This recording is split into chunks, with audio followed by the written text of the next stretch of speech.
all aspects of their culture represented.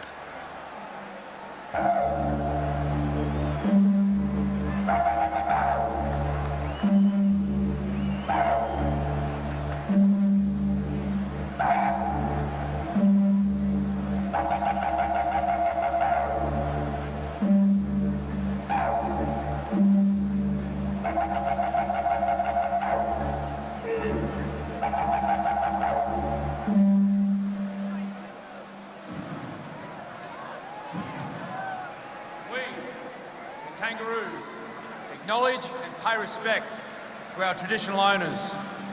We welcome all nations to our country for this World Cup, and we will rise as one.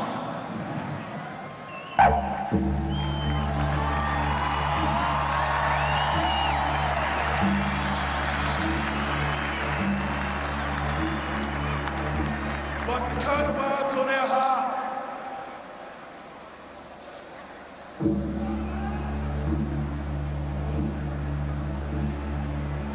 We will be selfless.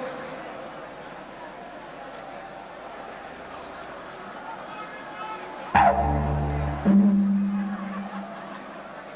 with the chevron on our chests,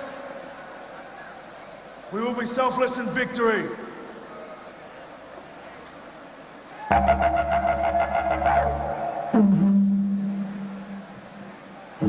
We are from different backgrounds, but we strive for excellence and will rise united.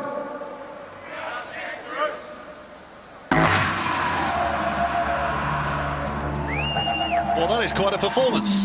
I don't think I've ever seen anything like that on a rugby league field before. Let's hope they've been spending as much time in rehearsal for that as they have been for some of their planned moves this week from an England point of view. Let's hope they haven't there. That's what I'm thinking. Well, since Mal Meninga come into the job, they've won 7 from 7, but he's the one who brought the big respect and a bit more passion into the organisation, and it's just shown with that. And Sam Thaiday was a major contributor to penning those words. When he was injured last in the Four Nations, he was sitting in hospital.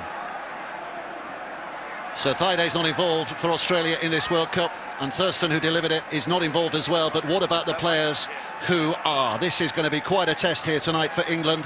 England looking forward towards an horizon of opportunities that this World Cup offers. How far they might travel will be gauged in part tonight. But Australia, formidable opposition in fullback Billy Slater, hooker Cameron Smith, for example. They can lay claim to being the best ever in green and gold in their position. And here we go. Our referee tonight, Mike Chechin, preparing to get it underway. Cameron Smith has planted the ball down. Billy Slater back on the international scene. James Graham utterly prepared. The countdown, the kickoff to the 2017 Rugby League World Cup. It all starts in Melbourne. Australia against England. 12 more nations entering the fray this weekend, but this very much the focus of the opening weekend. And what a ferocious start we've got here. Excellent. Test match football at its best. Well, these are going to be uncompromising opening minutes here, aren't they? You've got to be a little bit concerned when you come out of the line. You've got to make sure you nail it, Brian. Otherwise, you'll lose some space. Well, they haven't been phased by that early contact, the English boys, and pretty clear where they're going right up the middle of that ruck at the moment. Well, first little victory there for Sam Burgess, who managed to step away from David Clemmer. The kick is good, but Valentine Holmes is up to catch. It's a very good chase by the English defenders. Australia start from there. Yeah, Brian, in Wayne Bennett's coaching, he always talks about completing the first 10 sets. He's looking for 100% completion. They'll be ticking them off. No thrills, just up the middle, like you said. Yeah, and he'll be looking for a little bit of structure, a little bit of line speed from the English. I think if they have advantage England here today, it's with that big pack of forwards I see there going forward. Big Sam with a hit on Cronk, but it's back to 6, so they're going to have 6 more players, but they won't desist in that kind of attitude. Well, a couple of winning moments for Sam Burgess in his opening stages. Here comes David Clemmer. Australia in possession inside the English half for the first time tonight in the opening 2 minutes. Cronk with a short ball. Gillett. Cameron Smith sidling up to dummy half again. Here's Aaron Woods. James Graham wrapping himself around the knees of Woods at the play. The ball is still quick, and Cameron Smith is away here, looking for support. Back it comes again to David Klemmer, who slams that huge body into the England line. Australia poised here. Crump with a kick, high over the top of Ryan Hall, but over the top of the dead ball line, and it's a 7-tackle restart. England with a tackle on the 20. Well, Cronk will be disappointed with that because he had it nailed. Had the numbers against England on this England left side defence on the back of what Klemmer did to the line, and their middle people, Cameron Smith particularly, probing in and around the ruck. Good start from Australia offensively. Two different styles, but weren't they, Brian? Where England will go up the middle, where they were very keen to get to the edges, both sides of the edges, Australia, just to move away from the ruck area. He's looking at a dummy half, and there's a lift for England because the penalty for offside. And a chance for them to settle a few nerves here. Look, Gale just having a little chatter amongst his teammates. Aaron Woods is the man who's been pinged. Anyway there, Luke. It's not the best touch fighter Luke Gale will ever produce, but Thanks, Chris. it has at least given England a tap restart inside their opponent's half. And here comes Sam Burgess again.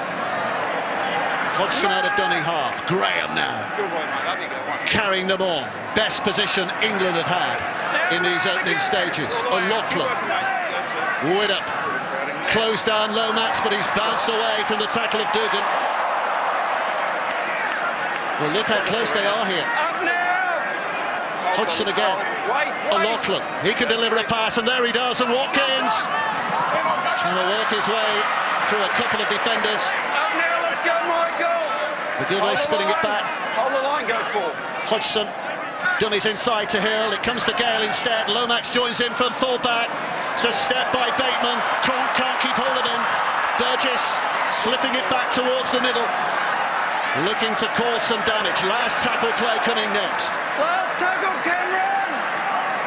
Hodgson. O'Loughlin.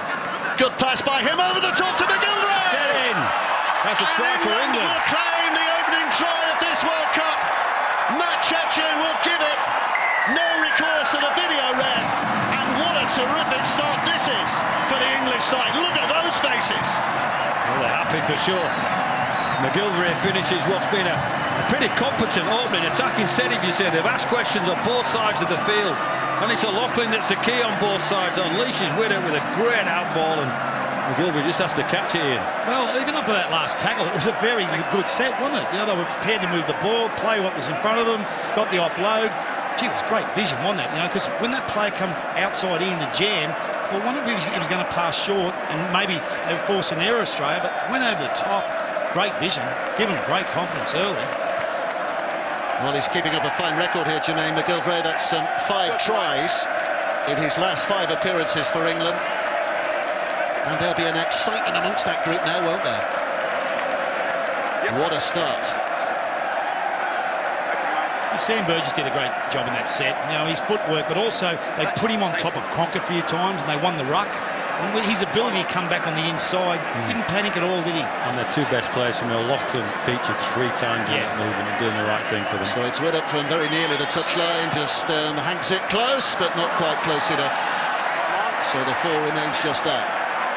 Well, that's what you need, don't you? When you're underdogs in a game, and everyone talks about you need to build into a tournament. Well, here's the movement. Chris, anything? And it's O'Loughlin that goes up the line, and Widdop's got a 4-on-2 and finds the right pass in the end for McGilvray to finish. Asking questions, outnumbering the Australians. Great start for England. Well, Lomax out the back caused all the problems because they had the number up on him, and then they went over the top there. But you know, it's just like the way they got out of their half, England. You know, I thought they'd be a little bit more pedestrian, and you'd say a little bit safer. But I like when they got down there in the park, Brian. You know, I mean, they had a bit of confidence about them. Time your run, fellas. Well, all the talk and the build-up has been about the centres for England, but who needs a centre when you've got a loose forward who can deliver passes like that to the winger? Here comes Graham. Gale. Surrender! Sam Burgess is just sizing himself up again here to take on the big fellas in the middle. David! Smith and Woods doing the job. Here's Hill again with a little bit of footwork as he hits the line. And that's Chris Hill's goal. It's a terrific footwork at the line. He always finds his front with the ability to do that. O'Loughlin. Johnson nosing up, little gesture with his hand as to where he's going to go next here, and he's going to carry it himself. Remember James Roby on the bench as well, so they had that potential to switch the dynamics of dummy half. It's a good kick here, high in the air from Widdop, taken by Billy Slater. You'll remember his debut for Australia, his debut season for Australia in that World Cup in 2008 when he scored a hat-trick in this city against the English. Chambers.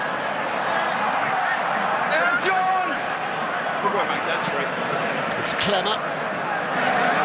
Just inside the English half here. Here's Smith.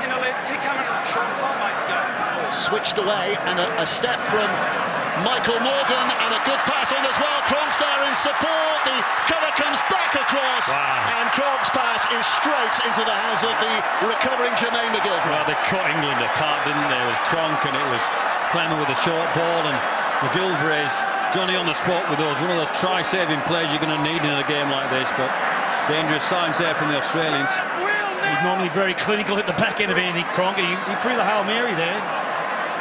Ocean, haven't they? The Melbourne triumvirate of Slater, Cronk and Smith here playing together in the same team on this pitch for the very last time. Widdop's kick away. He was under pressure from Woods. Was that an early kick? No, it was last tackle. They revved up there. Look at Cooper Cronk, by the way. He's in a bit of strife at the moment. Look at his sucker. He's just put his fingers up to the bench to say he's okay, but we'll keep a careful eye on that as well. Trbojevic. Well, England are a little bit worried about how quickly the Australians are getting off the ground, down into play. A little bit more stick from the English defence would certainly please me at this stage. That's Cameron Smith. Here it's Woods. Again looking to get that offload away, but English defenders are there quickly. So it's the last play. Cronk recovered enough to take part here with a reverse kick that is causing all kinds of confusion. And James Graham in the end can only take it and concede the dropout, but there's more strife here for Cooper Cronk after he got that kick away. This will be a major concern for the Australians. There's nothing in the tackle from Burgess. He's gone through the middle of him, so it's not late and high. But that's the two-card trick you get with Slater and Cronk, and Smith does it with Cronk and also with Slater, is they kick it back against the grain, back to the post. It's something England have to be very, very conscious of, because they scored numerous tries in the NRL off that play. It's a form of telepathy. They know where all three of them are. Yeah. So there might be a kick to the outside, to the inside, and maybe over the top. It is flying by wire, these new planes. They've just got it so in sync. They first started playing all three together up in Queensland when they were 17 years of age, and the whole career they've played together, so they certainly know without having to acknowledge what they're going to do. Well, have a look at this here. Nothing wrong with the tackle, but he was carrying an injury before. In the set before, he needed a little bit of treatment, did Cooper Cronk, and I think that's just exacerbated things. He's taking a bit of a settler here. We've seen Josh Hodgson get some treatment as well. I think that's more to do with England slowing things down before the drop. The interesting thing, Mal Meninga, the coach of Australia, went with 4 forwards on his bench, not an outsider or utility player. If something was to happen, Wade Graham does have the ability to go from the back row to play 6. So the kick from Widdop is high. It's taken by Slater, and David Clemmer. The Bulldogs will take it in. He made his debut for Australia on this very ground back in 2014. Here's Trbojevic. Cameron Smith prowling into dummy half again. Here's Woods showing some dangerous touches, and there's one of them, the offload. Smith, Cronk to his right. It's back towards the middle. Trbojevic trying to bulldoze his way through, but England's line stands for the moment. Smith again. Morgan with a pass away. Slater's in at the back, and his kick as well, which McGillvray has fielded in the field of play in the first instance, but has been forced back into the in-goal area for the dropout again. The pressure's building here on England. Their kicking game is clinical at this part of the field, and I think this is now the third set, is it, for England, and on their own line. this is their trademark. This is why they're the NRL premiers, the Storm, because of the way Cronk, Slater and Smith build pressure on you. If they feel they can't get anything out of the set, they put the ball in the end goal and get another set of 6. It's just so great the way they build pressure. It's anyone who sits out there who's a halfback or hooker, just watch the way that they are able to read the game and build it. So Widdop's clearing kick again, which Slater will take, and Woods is quick, involved in the action. How long can England withstand this pressure? They are being tested here. Elliot up! Come, fellas, come! Corner gets up and plays. Trbojevic to the 10-metre line. Across to Cronk again. Slater chimes in from full-back with a ball in one hand, but England's defenders have got him covered and drag him down. But more comes. Cronk again. Now Cameron Smith. They're numbering up. This is Morgan. Gets a pass out for Cordner once more. He's dented that line but not punched through. Tackle's running out. Cronk with a kick. He's put too much on that again. Too big. Well, his kicking game at the moment has not been A-list, and he has given England another advantage. And what about that lift for the England side to have survived that amount of pressure? Well, the execution mightn't have been all right, but the opportunity was there on both times. The kick early in the game over the winger, and that one there. If he has precision kicking, they come up with points. Yeah, but a positive for the England side is that 4 sets on the bounce are defended on their own line. Yeah. And in days gone by and in times gone by, they might not have had that kind of character. Yeah. They'll work on the theory, Australia, that it's taken something out of the English too. It's Graham's inside ball that Woods has intercepted. There's a bit of history, or should that be future, between those two. Woods moving to the Bulldogs next year. Graham, of course, moving away from the Bulldogs next year to St George, Illawarra, before Ian Millwall tells me off. St George, Illawarra. Well, what you don't do is you give a team like Australia free possession, which England did there. Gillett, having survived one spell, England have to survive again here. Here's Smith. Cronk. Clever. Hammering forward again. It's a good matchup, isn't it? James Graham and David Clemmer, those two going head-to-head on so many occasions. Smith again to Woods, who's a little wider. Good tackle. 1 to go. One more opportunity for Australia. Left again. Morgan this time, and McGilvray takes no chances. McGilvery's just become a wicket-keeper for England. That's the 4th time he's cleaned up round the back and booted the ball out. Well played, Jermaine McGilvray. You made the comment there, Brian. You said great tackle. It was Gareth Widdop. Elliot Whitehead come and helped him. Great tackle by Gareth. You know, really stood his ground, stepped in and on the player. And that's what you got to do. You build confidence with your defence. That's what most teams do. Build confidence with defence. England's getting the opportunity to do plenty of it now. Just keeping an eye on Cooper Cronk. He seems to be recovering his poise a little. He's Dave, you're hoping more than anything. He's having a chat with Dave Gaggai. I think he's going to be okay. The kick is allowed to bounce, and that becomes a problem for the Australians. Morgan can't get to it, and England have it back, and there's another bonus. Wow. That's a biggie for the English team, getting a ball back from the restart like that. And here goes Jermaine McGilvray, making miles of it. Well, England riding their luck, but they have made their own luck. No doubt about that, with their strength of will in defence. And now another potential attacking opportunity. Inside for Burgess. Slamming Sam takes England beyond the 30-metre mark. This is Hodgson. It's now with a Lachlan. He can do the tough stuff down the middle, as well as the fancy stuff out wide. 1 play to go. Gale. Slater's keeping an eye on it. It's Gaggai who's caught it safely enough and in the field of play. His first thought was catch the ball, but second was immediate get out of here, so he doesn't do retreat sets on them. Sam Burgess looks sharp. They're playing the back row. The NRL, he plays in the middle, has a lot of wear and tear on him. Great move by Bennett, looks sharp. He got some criticism, didn't he, in the Four Nations from his coach about his discipline. Took it well by all accounts. Was guilty of giving a few tries away, a few penalties away. Here's Josh Dugan, who can certainly run. Who's at Dunny Hart. Cameron Smith puts it high. First test in the air for Johnny Lomax, but no real pressure as the ball comes down, and England will start from there. Ryan Hall. talking in the build-up about the role he has. It's not just about scoring in every game he's played so far on average, but that kind of carry. Bateman again. It's slow. Gale goes left. Burgess on this left fringe will bring it back towards the middle. Oh, good carry from Burgess. Yeah. Hodgson. Here's a Lachlan.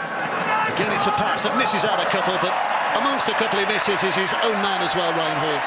Well, that'll be the disappointing thing for England. They've not finished their sets probably in the last three. Two of them have gone to ground and gone to Australia, so just a little bit more method about what they're doing, Dave, and just kick into a corner and take a leaf out of Smith and Cronk's book. Yeah, well, if you look at the characteristics of Wayne Bennett as a coach, his two things is his teams are the most disciplined team, and also they have the least amount of errors, and their discipline's been good, but the errors coming out of yardage, that's just a cruel blow to them.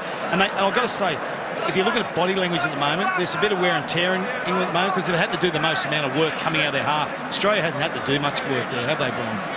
Well, they've had a lot of defence to do, the English team, so this break at the scrum here will give them the resolve and the recharge that they need. 60 minutes played. Just that one try so far. Jermaine McGilvray, if you're late to us, scored in the fourth. Riddick couldn't kick the conversion from the touchline. Australia, a lot of pressure since then, and here they come with a little more.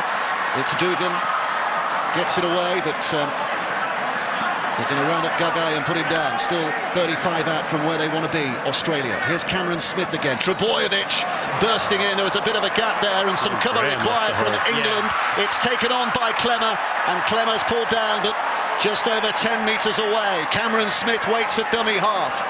Cronk now. The step by Gagai is stopped in its tracks. Gale and Graham getting there. But they're in a familiar position, the Australians here. Smith to Morgan, and now Slater trying to create a bit of space over there, but some wonderful defending from Watkins in the first instance, and a recovery to make the second tackle a good one as well. Now with Cameron Smith, here comes Jack Trebojevic. Last tackle again. Smith takes it left. Morgan dummies, going nowhere. Ball comes free, but it has been lost. And England have survived again. This is really good defence from England on their own line. But how much can they do, Ian? Good D England, you're right, Woodsy. They've dug in there, they've found the extra special effort to keep Australia out, but for me, they're still at their look at that tackle. Yeah, I think the big thing with England, when they work together as a line, and don't, if you look at James, you made the comment then, you went, oh, he'd come out of the line and try to solve it by himself. When they're working as a line together, they're solving it very well. Actually, I thought Slater was going to skin him there, and the way Watkins just sort of bided his time, was nice and patient. It was good. There's a Lachlan. Keep working, Jake. Hold. Says Hodgson. Gale just to his left. Bigger fella there in Sam Burgess. Bateman just in danger of letting the ball slip. Here comes Burgess. Trebojevic rounding him up. This is the last. Gale. Sweeping kick from him towards Valentine Holmes. Crunching effort by Whitehead is across there to make the tackle. I'm being ultra critical of this England effort, and it's not in any way, shape or form. I think the kicking game could be a bit better. Yeah. Especially, there hasn't been a lot of kick pressure from Australia. They're always kicking from the halfway, so you'd like to see them hit a bit of space, wouldn't you? The ball's rarely going past the 20-metre line, isn't it? So Australia have got momentum straight away on the 40 on early plays. Cameron Smith with his kick from just behind the halfway line. Lomax is hurrying back there. It's a decent chase here by the Australians, and Michael Morgan bringing his man down. Some England players are struggling to get back behind here the ball, and that's Smith reading the play. Let's kick early, let's make them come off their line, let's force an error, or we keep winning field position. It's a good carry by McGilvray. Just has a great feel for the game, Cameron Smith. Watkins with a good offload, keeps it alive. Here's Chris Hill. Thanks, Aaron. Up, mate. All the way, man. Keep working, mate. Extra yards gained from the smart handling of Watkins on that occasion. Burgess with a step, but Cronk not beaten. Bateman. Gale. drilling it towards the touchline, but there was never any danger of it getting there. Slater immediately delivers it back inside for Gagai. Well, the chase was pretty good there. They got themselves together, and although it wasn't the longest of kicks, well, this is dangerous. Thing running out dummy half. Come, Elliot. Come, mate. Quicker, Chris. Chambers delivering it away. Woods taking it back in. Smith. Woods is looking for a penalty. Kronk, Trbojevic, and Slater comes from out back and makes a bit of damage again, but again the pass is loose, and again it is England who drop on it in Sam Burgess this time. If you're Australia, they did the first bit real well, and then didn't execute the second bit, which you normally see from this team. So I think it's a little bit of lack of respect for England. They're putting on their signature plays, Australia, and they're breaking them, but they're not patient if there's nothing on after it. You know, it's very unusual for those key players to be impatient after they've created some space or opportunity. As Bateman, well, the ambition was there, the execution was there to keep that ball alive, and Lomax will take it on. Seen some good offloads from both centres so far tonight, haven't we? Here's Hodgson again, and Gale, smart, snapping away. Whitehead. Good flowing movement from England again. Watkins back inside, it goes to Elliot Whitehead, and here comes Gareth Widdop. It's a loose pass from him though, and it's intercepted again by Will Chambers. Mistakes from both sides with the handling. yeah, it was loose, wasn't it? The final pass there. Well, it was a hope, wasn't it? It was hope. You know, hope's not a good strategy, and that's where Gareth was coming from. Here's Clemmer. 22 minutes very nearly of this first World Cup match played. Hayward Woods will take it in again. Have we seen an interchange so far? I don't think we have we? No interchange yet. I don't think we're too far off it, because there's a few big boys blowing out there at the moment. Here's Kronk, and a good stepping run from him, and England's defence already back on its own line again here. Smith, but it's the sixth. When it comes to Gillett, who's trying to make some space for himself, and I think he's found a way to get over. And the referee again, absolutely certain, the finger pointed, and for all the defending that England have done, they will consider that a real disappointment for Matt Gillett to get over from where he did. Well, this is fatigue. Just too much, too many breaks and too much defence giving themselves to do. Smith smart here, jumps out of dummy half and he's going at the line. Have to be good today. Gillett steps off with his right foot, and it's just the fact that they couldn't quite shape their lineup. He was too fast and too strong there. Stepped on the inside of Luke Gale, and it's Smith that picks out that Gale's going sideways. Gillett comes off his right foot and puts his foot on the gas and gets over the line. Well, Smith was looking to kick for Slater then, he pushed up, so the England defence held back because they thought they might have to retreat back and get the ball into the Angolia. And of course they didn't get forward. All of a sudden Gillett had a bit of space and he was able to power him there. But I think the biggest problem for England at the moment, when Australia goes to the edge, and we talk about the fourth defender, that's the fourth defender in from the sideline, they are making some really good metres and creating space, especially over on Australia's left, on Gareth Widdop's right around Elliot Whitehead. And that momentum they're making there, on the next rucks they seem to be able to dominate with Smith jumping out from dummy half. So that's something they're going to have to get forward and make their tackles on an edge, because it's creating the momentum for Australia. Well, do you hear what Cooper Cronk said then? We need to complete the next 5 sets. Let's get in a rhythm. And that'll be the goal from both teams at the moment. Well, it looks like we're going to have a double interchange for England before very long. Down on the sidelines, Chris Hyington and Tom Burgess are both stripped and ready to go. They're getting some last-minute instructions from Paul Wellens down there. Meanwhile, we watch on as Cameron Smith kicking terrifically well, right between the uprights. So Australia have the lead for the first time by 6 points to 4. Here's your example. Gale charging too hard because they're expecting the kick, give himself too much to do, and Gillette's too much of an athlete to come off his right foot too quick. Yeah, sometimes you just got to get forward then and rely on the fullback. You do your job, but when they sat back, all of a sudden Gillett dominated, and he's probably the form back row in the NRL. Tremendous player from the Brisbane Broncos. With a restart, and Aaron Woods will bring it back with some determination, but met with And equal determination from those English defenders. Here's Clemmer. Smith again. Trbojevic down the middle. 3 tackles gone, short of the 30-metre mark at the moment. Australia trying to make some indentations here. Quickly by Smith again. Trbojevic. Pass was late and the tackle hit him in the ribs quite early there from McLaughlin. 6 again, kicked away by Crump, and there was some pressure on him again because Chris Hill took him and flattened him after the kick was away, but it was judged as okay. Lomax trying to thread. Bateman is quick out of dummy half here. Graham and Hill have come off, by the way. Heighington and Tom Burgess are on the field. Here's the first carry from Tom Burgess. And the first also from Heighington. Real freshness now to this England pack with those two coming on for a time or two. Hodgson out early. Good kick as well. The bounce holds it up though. Slater will catch it on that bounce.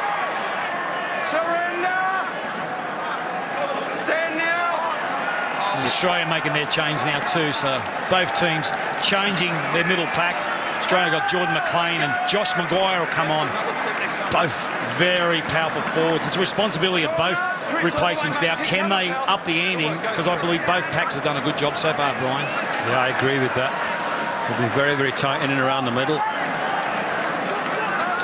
Jordan McLean making his debut. He's another of the Melbourne contingent of late. He's going to North Queensland next year, but in these 4 or 5 years he's been a part of the scene in these parts. Cameron Smith out again. He's finding some green grass down the middle. Lomax careful with the footwork. There's a chasing posse of green and gold to get to him quickly before he meets the 10-metre mark. I think this is the big difference between the teams at the moment. It's the quality of the kicking game. England start every set coming off their line inside the 20 metres. Australia start every set 30 to 40 metres out from their try line. It's a big difference with momentum at the ruck and then also where you can kick. Australia definitely win that battle. Hooks it inside and Tom Burgess with the effort again. Here's a Loughlin down that centre passage, hinting at potential width there, but the defence was good enough and Widdop will kick away. Gagai moves across to catch, 10 from his own line. England's line quick to get up there. Gagai put down. One-handed pickup from Billy Slater, gathered in but not well enough, and Slater spins away. Imagine having to tackle him, Brian. And then he comes at you. Where do you start? Yeah. Which bit of your body you get, because it moves. Yeah. Oh. Here's McLean.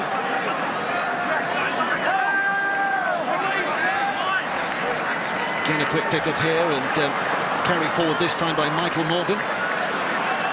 He's still keeping it alive. It's Maguire.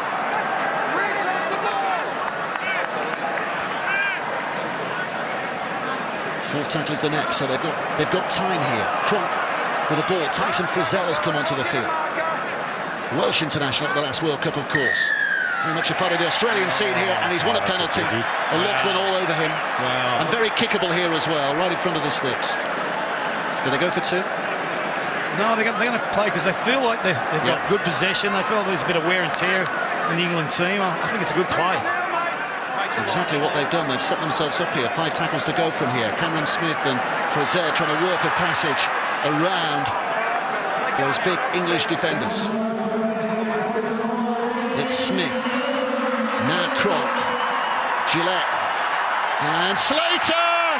Well, it's all too easy again, it seemed. Billy Slater just bamboozling that English defence with a thread of a pass and then a skip to the line, and Australia have back-to-back tries and a lead now of 10 points to 4. Oh, tough penalty, Brian. Tough penalty, gives them the field position. Cronk just picks out, and Slade's just there. They gave him too much on the offload from Gillette, who run an outline. He just picked his spot after that. Was too quick. Yeah, but Bateman's got to go there. He's got nothing to work behind him. He's on his try line. You've got to get forward. You know, and he sort of backpedal. You had to go forward at him there, and It's just weight of possession, weight of field position. Yeah, they've come up with some errors, Australia, in execution. But gee, you feel very confident when it gets in the Slaters, the Cronks' hands, don't you? They're going to execute well. They look slick, don't they? They look efficient and speedy on the outside. I think it's a little bit of fatigue playing its part as well in relation to the England defence, and they pretty much spent, other than the time they scored the try, all their ball has been in their own half. Well, as the Australians talk amongst themselves, the English are making another change here. Sean O'Loughlin is coming off, and as he comes off, he's just had a word with Matt Cetchin as well. I'm not sure what that's about. Well, see, Brian, there's been no... sorry, Brian, there's been no penalties. You know what I mean? So Sean's saying, did that really warrant that much on a late tackle when you've been pretty lenient on most of that stuff in the game? So that's why he's saying, like, I can get it, but are you going to do it on every ruck? Because I felt we were under the hammer there, and you sort of created something really tough for us to handle after it. So Cameron Smith just... So there's only been 2 penalties in the whole half. Yeah, 1 apiece so far. 10 minutes of the half remaining. Cameron Smith just looking to keep up that 100% record, but he's pulled it wide, so it remains at 10 points to 4. And nervous moments here for Ben Curry as we watch that try again. Well, it is the lack of going forward. He said John Bateman's sat back in his armchair on his haunches, and you just can't give Billy Slater that amount of time to get it. Yeah. He goes to Billy, the winger goes to the last man, and if they can get the ball over the top, well, they've beaten us on execution, but they needed to take away their time by hustling. So we were saying nervous moments here for Ben Curry, because he's come onto the field for his England debut. All likelihood he would have made his debut there. You see him, the number 18 in the Four Nations. Last year, had it not been for injury, he's had a season that has been decimated by injury. But he could finish on a high in an England shirt.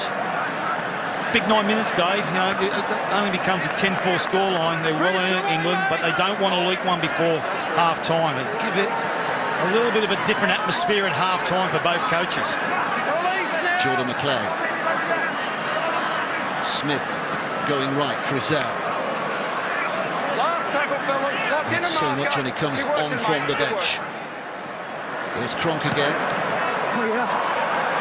Ryan Hall's underneath it, gets a little bit of protection from defenders ahead of him.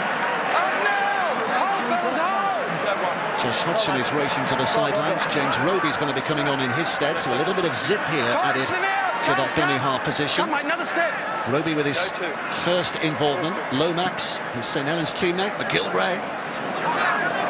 Michael Morgan gathers him in.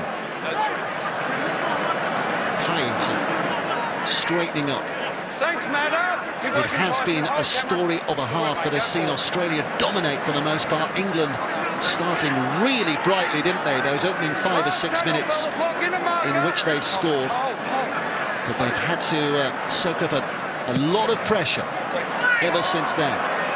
Kick away from Hodgson. Slater with a catch. He's got to stop.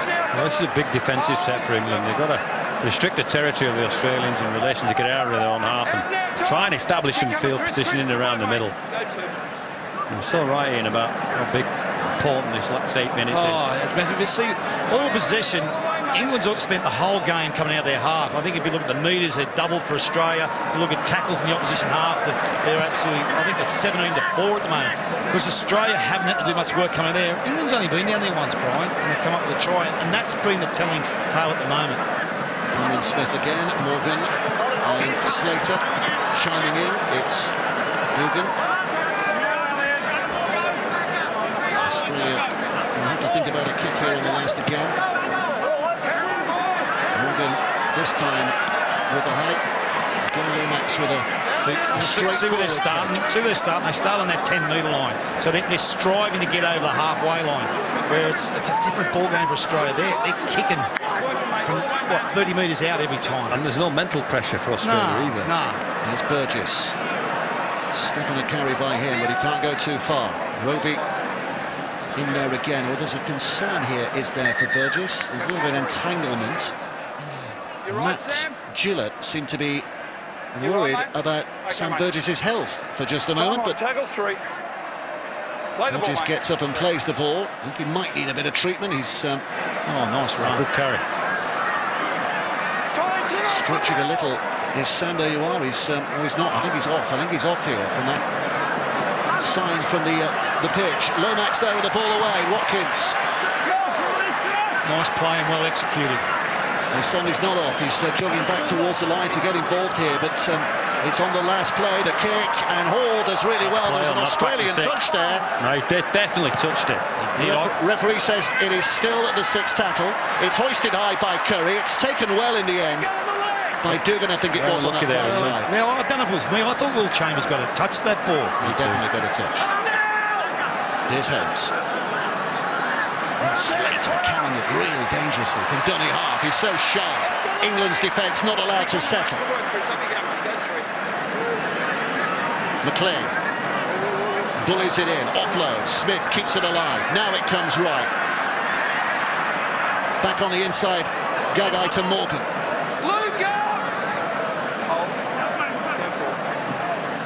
Smith. Maguire. Lots of groans around the crowd, but you heard the referee say it was all right, it wasn't high. Smith again. Twisting it left.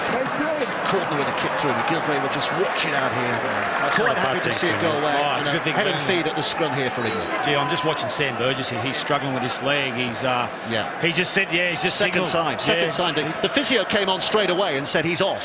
And Burgess got up and he wanted to carry on, but the way he's walking at the moment, look at that. That's where the injury was. What is this, a hamstring? I don't know if it's a hamstring. I wouldn't be surprised it's some medial in his knee.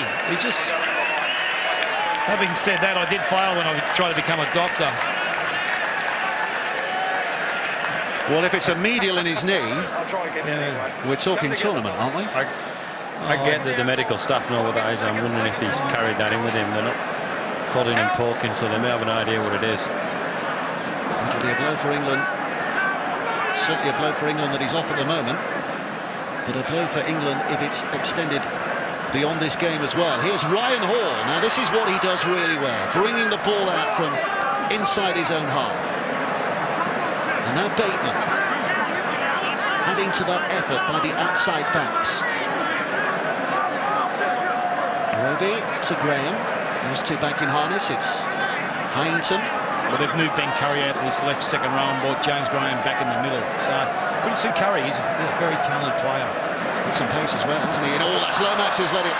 Wasn't the best of passes to Johnny Lomax. And Australia have it back again. 3.5 minutes of the half remaining. England a score behind at the moment. A try and a goal. Here's Smith.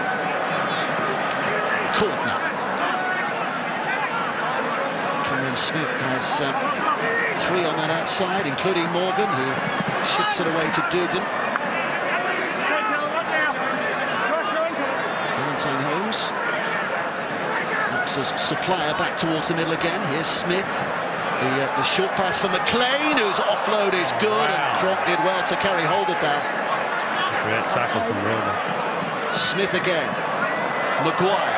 There's a threat here. Courtney. Dugan. Haven't seen him pass yet. 10 metres out. 6 tackles the next. Back it comes to Cronk. Cronk's kick across field. Low trajectory. Anybody's ball, but taken really well by Ryan Hall. Great wing play. Australia look like they're going to get the ball there. That's outstanding leap in the air, especially from an area that's famous for Australian rules. That would have been up there with the best. Here's Curry. So it wasn't a high kick, was it? Low trajectory. You had Chambers underneath it. Gagai. Oh, I thought that was landing straight in their lap, didn't you? Roby. Little scoot away again there by James Roby. Bit of collision that's left Tyson Frizzell feeling the pain of the competition. It's Gale with a kick. And again, it's Gagai who catches easily enough and can bring it back. And Australia's start on the 40-metre mark, just short in their set. It's a bit of the same old story. I think getting to half-time will be a benefit to England rather than Australia. Yeah, I think Wayne would be looking to have a bit of a chat to him, tell him a lot of the positive done. and how sort of a bit more meticulous and clinical we've got to be, and how we're going to get out of our half a little bit better at the moment, because I think that they've got to get away from just going up the middle. There's got to be a little bit of a shift sometimes there, Brian, you know, just to break up Australia at the moment, because their defence up the middle is very good, Australia. Cameron Smith. There's Frizzell. Just needs him just been warned to watch the neck there with the tackle. Smith. Here's Cronk inside to Smith and Slater. It's the triumvirate that strikes and puts Australia in this position. Maguire is held up short, but some brilliance down the middle by the Melbourne three, and now it goes left. The ball out, McGilvray with the interception and a clearing run as well. He might not go the distance here, but that's a massive lift again. Wow. How many times has he been that last ditch defender that's come up with something special, and Roby on again towards the halfway line. What a save that was. Again, McGilvray to the rescue, because they were done and dusted with England right-hand side defence there, and he picked it out of the air and saved England and came up with the ball where they need to be. What about the game breaker up the middle? That little play, you know, you talk about the band, or they're playing their best tunes, because haven't they broke them up the middle there a couple of times with that inside pass back to Slater? Hall at dummy half and Graham, and the pass away. It's a quick closing down job on Riddick. Nothing he could do. Roby to Graham. He's looking for some honest endeavour to give England a platform here on the last play. The hooter sounds in the background. Wouldn't this be a good time to score? Gale's kick is high. It's just punched out of play off an Australian hand. They'll take that, and they'll take this. A lead at half-time of 10 points to 4, fellas. What have you made of those opening 40 minutes? Oh, look, I think both teams the first game have come up some errors, which has compounded, made it a little bit tougher for them. But at the bottom end, Australia have made more clean breaks. I think it's 6 clean breaks to 1. That's probably a true indication of the game, because of the possession they've had. So half-time here at Melbourne, and Australia are leading by 10 points to 4.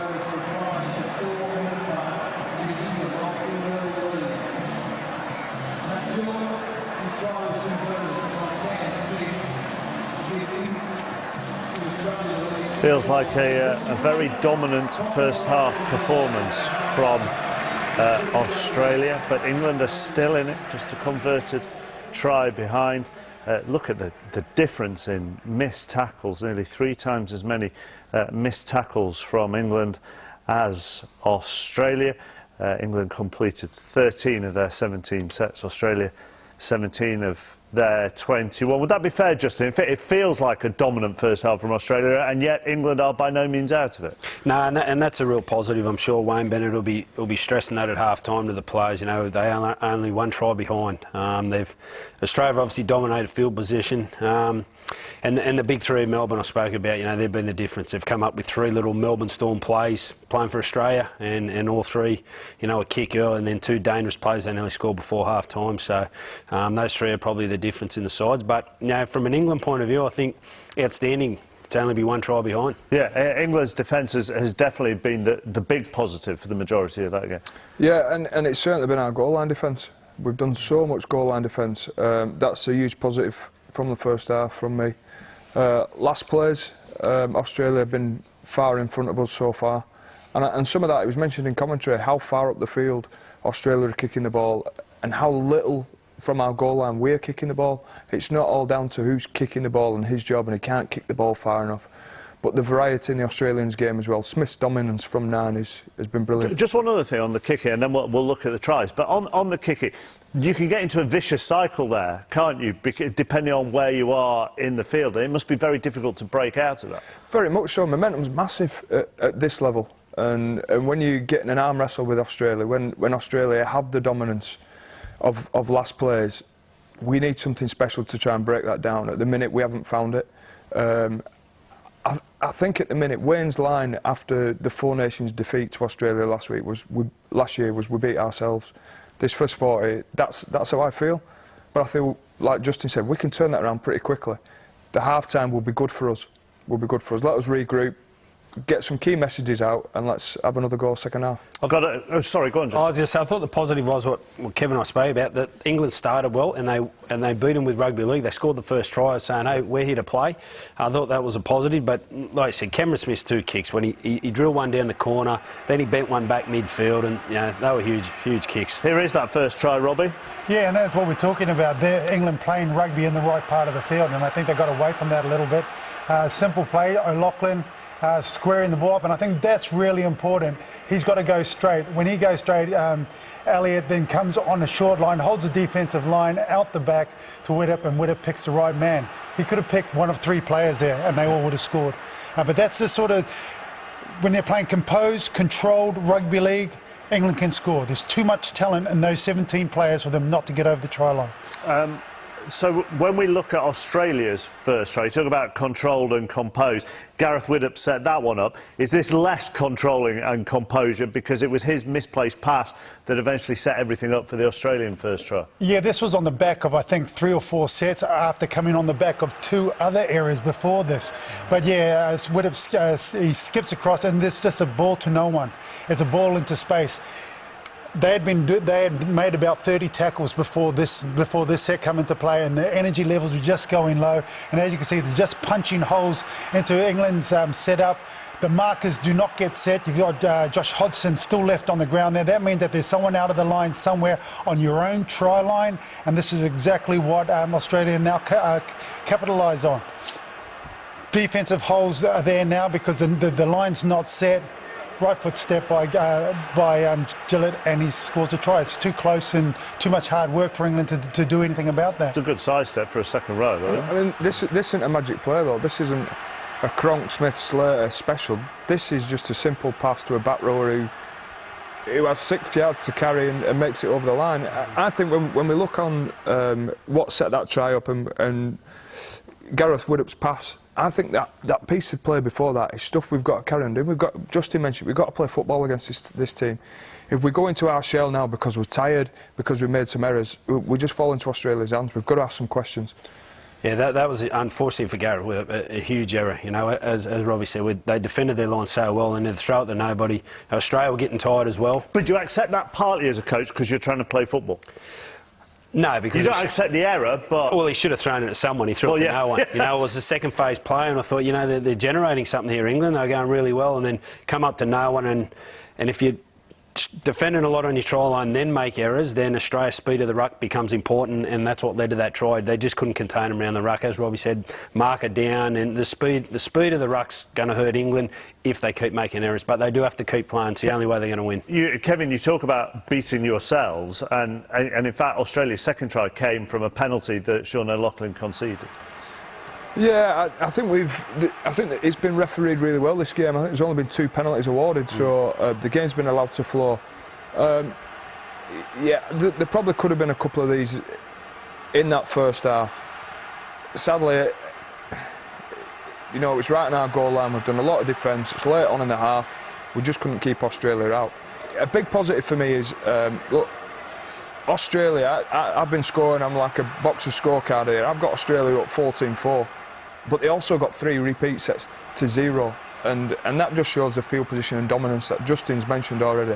When a team's attacking your line at this level for that amount of time, they're going to score tries and get points from. And as Kev said, 1 penalty each, it's hurting England because of Australia's dominance with field position and possession. I mean, to be honest, it'd probably help England if there were some more penalties in the game to slow the game up a bit, because if you're on the wrong end of possession and it's a fast game, you're in trouble. So that's why I think 10-4 is an outstanding position for how the half panned out. And as we can see at the moment, it looks like Wayne Bennett here, Rob, is getting his captain to do his team talk at the moment, or get his message across to the players.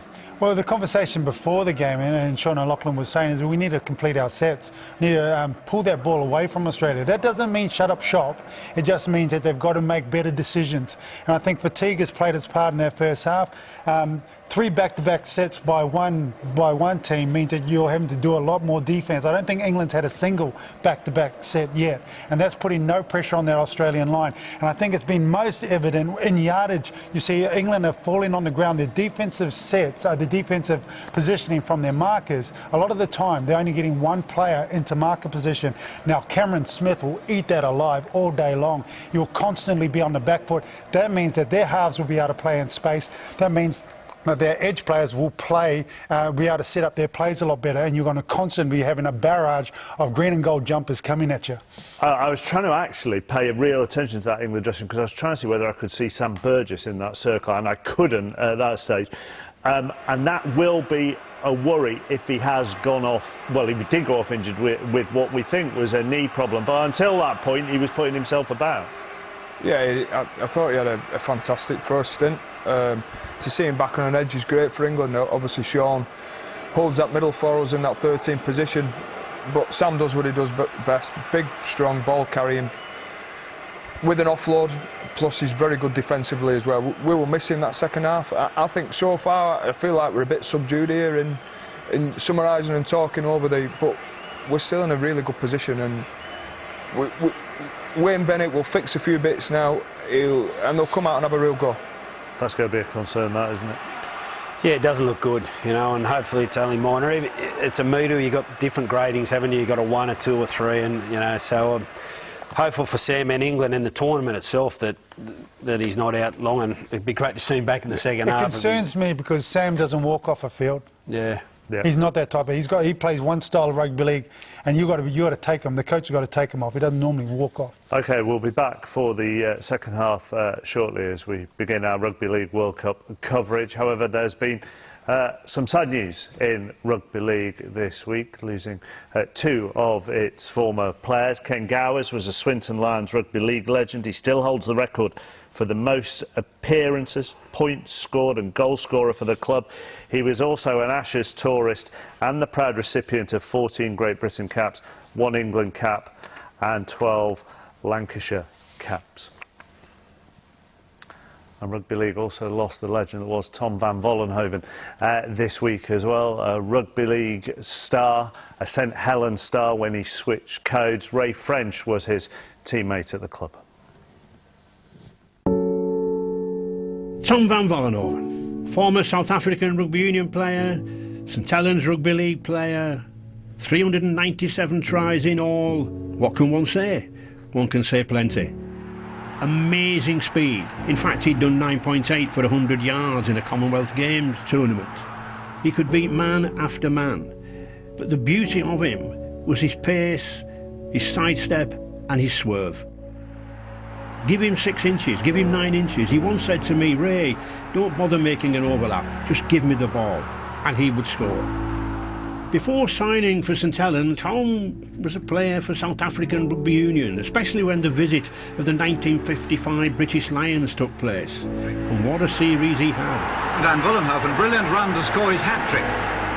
First South African player to score 3 tries in a test match at Rugby Union in his own country. Little wonder that St Helens and Wigan went in to try to make him a professional. St Helens was successful at a cost to the club of £7,230, the biggest fee ever paid for a Rugby Union player at that time.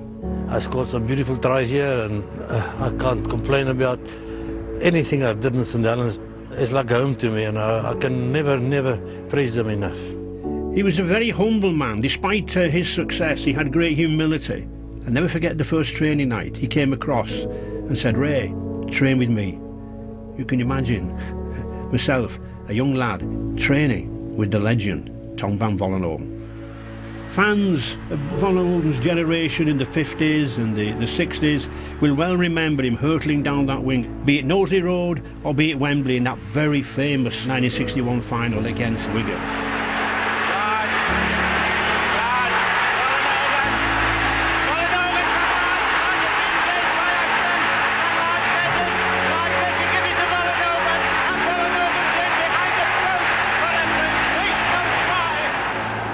Pace, poise, sidestep, swerve. Tom van Vollenhoven had everything to be the complete player.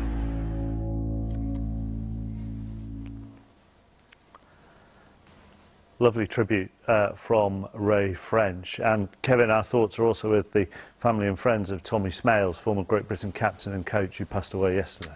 Yeah, another real sad loss to the game. An absolute legend. So a big mentor of mine growing up. Sad loss. Thank you. This is the BBC's coverage of the Rugby League World Cup. It will continue over the next 5 weeks across BBC Online and BBC Radio as well. And today we'll be on the red button once we're off here on BBC Two. So anything you want to ask about, hashtag BBCRL. We'll look ahead to the other games coming up in the tournament. So Wales, Ireland and Scotland and their involvement as well. We'll have highlights of this game a little bit later on BBC Two. So that'll be at 10 to midnight. And more highlights coming your way. BBC One tomorrow for all of those games from 1:15. And also on Sunday, when you'll get highlights of Ireland, Italy and Scotland, Tonga and France, Lebanon. That will be Sunday afternoon at 5 o'clock. What do you want to see from England, Kevin, in the first 10 minutes, 15 minutes of this second half? I want us to see us get some dominance back. I want us to see us play in Australia's half. I want us to attack their line. I think it was mentioned in commentary, we've been in their 20-metre area once and we scored points, so let's get back down there. And for Australia, they'll be saying one more try and we think we'll put them away. Yeah, they'll just want to keep building pressure and obviously they're very good at that. So I agree with Kev. For England, they've got to go out and make it happen. You know, Australia won't beat themselves, so they've got to go out and play and hopefully likes of Sean O'Loughlin, Gale, Widdop and Lomax can chance their arm a bit and jag a couple, because I'd love to see them come back. Yeah, I want them to go out there and absolutely bash each other so they're softer when they get to New Zealand. Always about you, Robbie. Somehow, there we go. So there's the half-time score. Australia 10, England 4. Let's rejoin our commentary team led by our correspondent Dave Woods. Well, there is a bit of gloom, isn't there, at the moment around England, but we need only focus our eyes on the scoreline. 10 points to 4 for Australia, just 1 try, 1 goal. England are very much in this competition, but you can understand the element of pessimism at the moment, Brian Noble, around England, because Australia have dominated so much, especially in that first half, and the loss of Sam Burgess is potentially big as well. Yeah, all I would say is their strategy is a little bit more clinical, that they're hoping that somebody's going to make a break, or they're hoping they've got to break the stranglehold that Australia have on them, and they can do that one of 2 ways. They can kick the ball better, or they can run harder and find some position in relation to that, and that's down to the England players to do it, about their character. They're doing some amazing things. I think they're intact in that respect, but I just think we're a bit clunky, if that's the right expression, and the Australians look certainly more slicker than we do. And Ian, from an Australian point of view, is there a concern at this stage? Is it just the fact that the scoreline is not as big as they want, or is there anything you've seen in there that you'd suggest would be concerning about their dynamics? I think we've got to go back to what we said at the start of the game. They're a very well-oiled machine, Australia, through the back of their spine of Cronk and Smith and Slater and Morgan. And I think we all said before the tournament started, England will build momentum, which I think that they're doing that in this game, regardless of what the score will be. Australia, they're very clinical and they're playing well. Look, I don't think there's gloom and doom at all. I'm seeing some things out of England. They've defended well. They just need more possession. We love an optimistic Aussie, especially when he's talking about the English. So thank you for that, Ian. I think the performance as a whole, and McGilvery and Watkins has looked special. Some of the big blokes in and around the middle. I thought James Roby came and added a lot of impetus to the team. So absolutely right. There's a pulse there for sure. So keep in mind too, we're talking about a 10-4 scoreline. You know, and we're talking about improvement in both teams in game 1. Yeah, absolutely. Game 1 is the key, isn't it? We've got 6 long weeks to go here. Whatever happens here tonight, there's every chance that these two could meet in the final in Brisbane on December the 2nd. The whole tournament underway this weekend, of course, as Frizzell, his former Welsh team, up against Papua New Guinea. This weekend in Port Moresby, the Irish and the Scots getting underway as well, and all the other nations. There's a good kick. Oh, Lomax has let it bounce away, and he'll be relieved at the very least that it's gone dead, and it hasn't handed Australia a try on a plate, but what it has handed Australia is a position on a plate. Well, at this level you have to catch that, and that's not taking anything away from the fact that you have to catch it, bottom line. Well, he attacked it and he went up for it, he just didn't execute, did he? And You know, it's as good as a repeat set. And once again, where Australia were kicking to, on that 10-metre line, they're going to build pressure regardless. If he dropped it, they're going to build it with their defence. And so a bit of deja vu from the first half.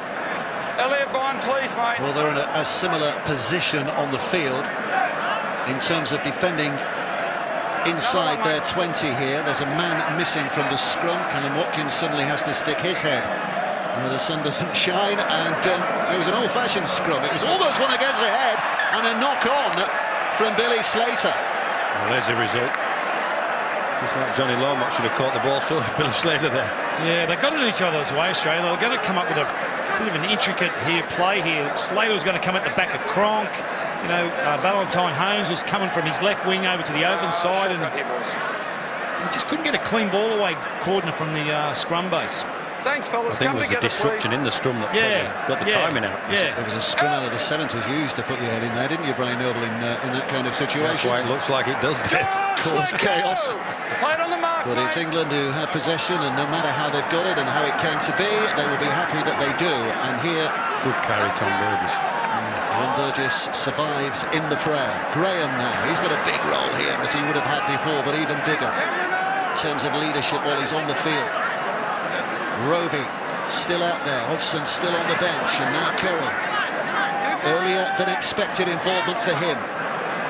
Wasn't in the original 17, to remind you, but an illness for Walmsley has put him in there. Hyington, best position England have been in for a while here, but they've already run out of tackles. So on the 6, Willett puts it up there. Who's going to come and challenge? Valentine Holmes is the man who leaps prodigiously. He seemed to stay in midair for an awful long time, but he caught the ball in so doing. Well, this is the first time England have kicked the ball maybe on the 10-metre line. Now they've got to back that and back their energy and their effort to restrict the territory of this Australian team. There's Dugan. Still hasn't passed. No, but what you said there before about running harder, that was a good set with Burgess and Graham, the metres they made. Good, strong runs. Jordan McLean, the man in there looking for the offload, and Chambers now takes it on. This is the final play in this set, and that spiralling kick and all as well to catch it. Now, how good is his return? He's running straight at Gagai, and a little bit of power has seen him back on the 35. That's a decent result for England. Yeah, and it's on the back of what they did at the other end of the field. They get the ball on the 30-metre line, 35-metre line, whereas before, previously, it was in the 5 and the 10 and under pressure. Roby. Here comes Tom Burgess. Twin brother George might consider himself unlucky not to be in the England squad for this World Cup. With it back to Lomax. The miss-out pass has given McGilvray a chance to find a corridor down the middle, and he's still going here. Damaging effort by him. England setting themselves up in position now. Hyington swings it left. Gale pops it out there. Curry with a pass away, but trying to close Bateman down. Hedo finds Hall. Hall with a push and a swivel and a turn. Bateman can't keep hold. Did the ball go backwards? No, the referee says the initial drop was forward.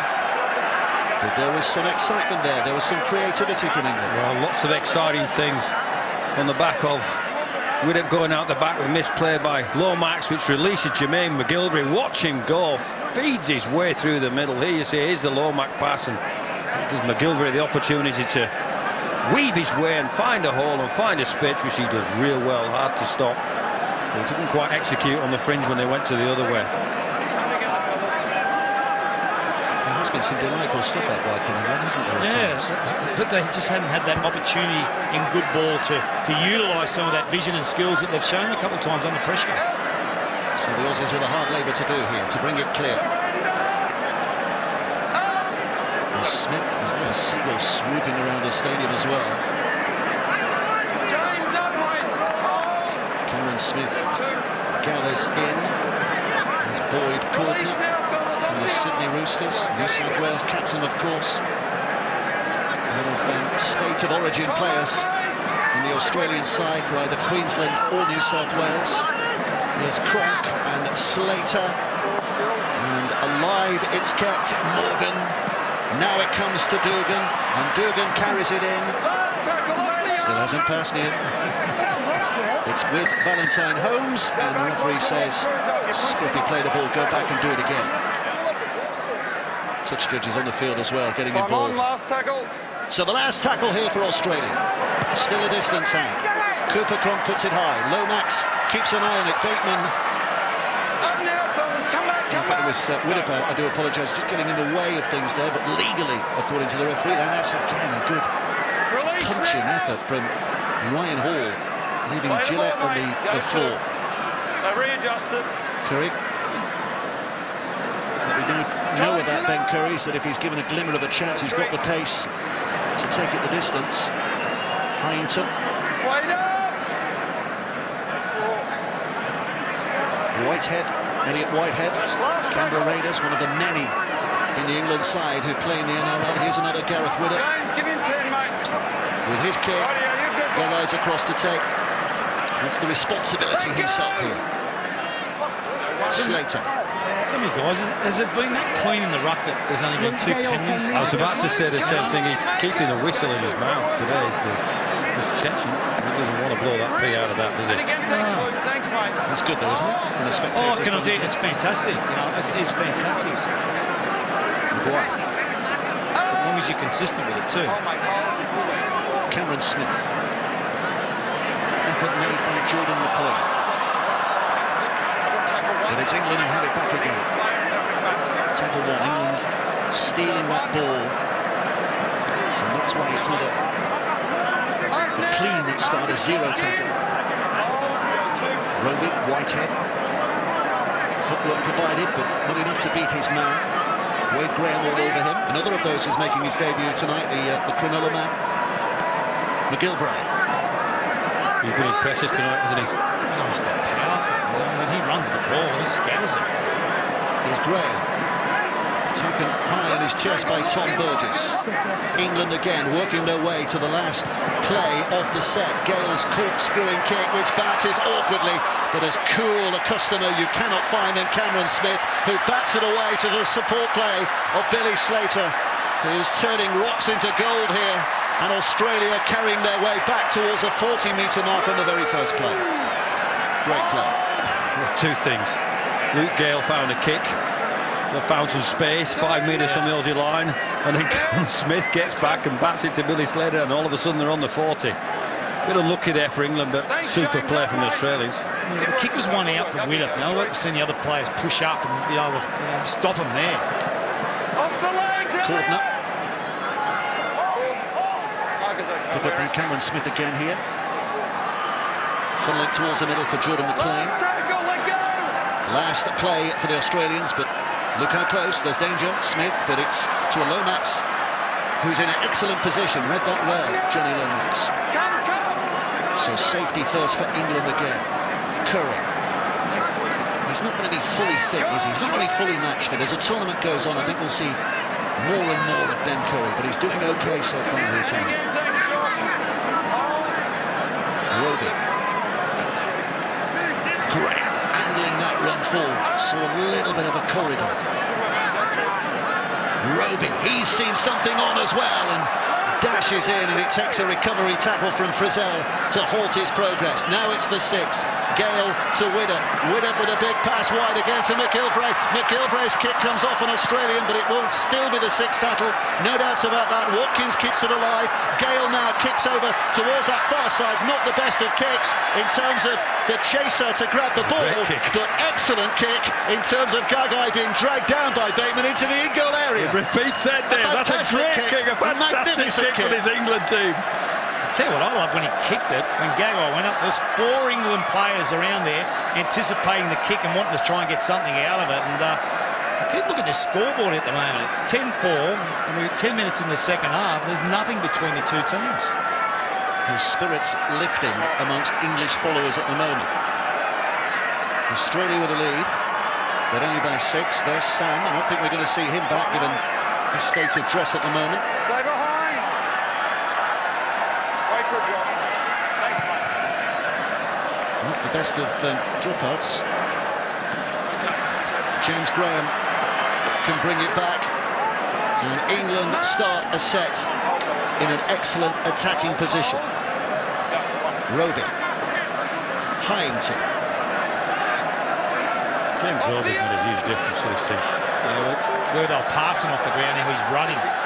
Here's Widdop. Whitehead is less than 10 away. And England encouraged for the moment. Hill, great footwork by him again. He's got the hands, he's got the feet, he's got the power. But the Australians have got the answers in defence. Graham quickly away from Gale. That's bombed. Had Lomax caught that and got it away. England were in for a try, and I think Johnny Lomax knows that. They had numbers on them. They just had to have a little bit of composure, ease back. What's the space here? Graham, Gale handles it well. There's Gagai, he's the last defender. He's on. There's 3 English shirts there. Well, we can hear James Graham from here. I think his teammates got the message now. Come on, England, is the cry from him. Clemmer and Woods ready to return for Australia. They have to wait till the swim is clear. Come on, boys. Some of these Australian players haven't played for quite a while. I feel like they're feeling the pinch here a little bit at the moment. Hang on before you get your excuses in. Some of the English players have not played for a while. I agree with that, but everyone just thought Australia would get stronger in the second half. At the moment, there's nothing much in it. It was a boxing match. Just second half, they're tired. It's Courtney. Boyd Courtney. Aaron Woods. Push again. Trebojevic. Great pass from Woods, and Trebojevic skinning on the outside of his defender, but it's not too damaging from England's point of view, because here's the last. Cronk puts it high. Lomax underneath. England start from there. Triple substitution, a triple interchange that Australia have made.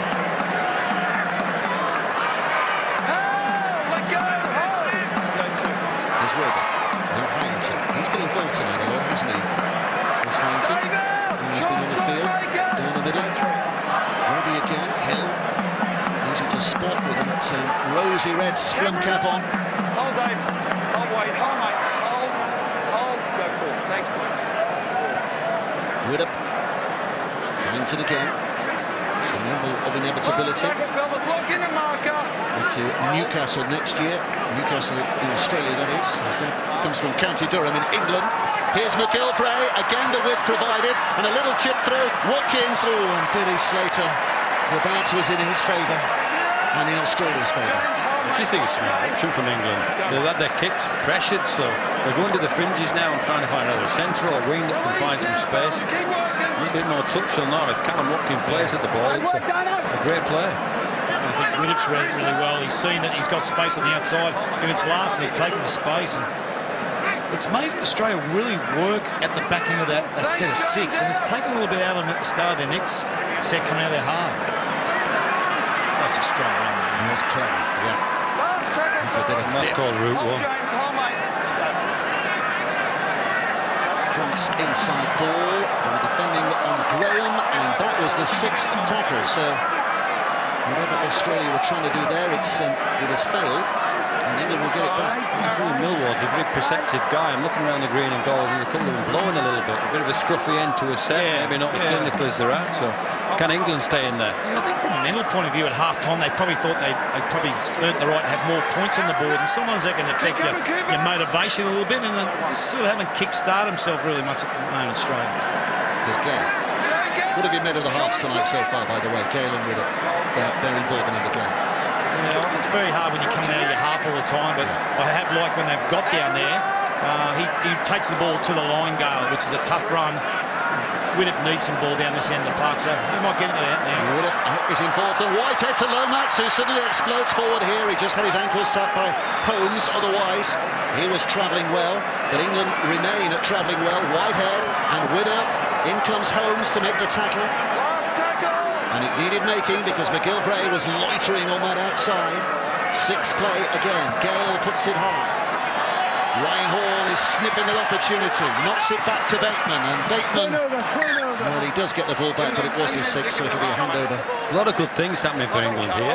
They've been more expansive, they've gone to fringes, they've found some space. It's a decent kick in the end from Gale, a kick with a bit of competition. Actually, Hall wins the competition, but they can't clean up the spoils and get over the line, but Very encouraging. Just the try and a goal in it at the moment. And a reminder, it's only the first game. We'll analyse and perhaps over-analyse what happens here tonight, but there's so much that could go right and wrong for both these sides over the next 6 weeks. And there's lots of other competition as well. New Zealand, Tonga, Samoa, Fiji, Wales, Scotland, Ireland. And fancying progress. Smith taking it deep inside English territory here. Slater, clubmate, state-mate, countrymate, to Cronk, who fits all three categories as well. High, Lomax, again the catch is simple enough, but the defence was right in his face. England rolling up their sleeves. This is that pressure element I spoke about in the pre-match, and who will crack and who won't crack that arm wrestle, some people call it, and go in there and prepare to be boring and methodical in relation to getting to the other end of the field, and England are holding their own well here. Certainly are. It's a big boot on that ball.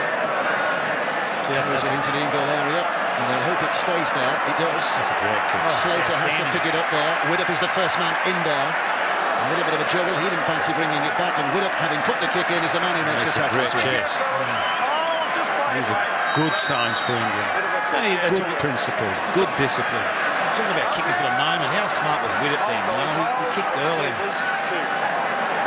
How do you do the hard work here in Australia? A little bit of pressure. English fans, I think, generally speaking, would have been a little disappointed with Gareth Widdop in the white shirt of England down the years, but there's no doubting he's been extraordinarily good for St George Illawarra.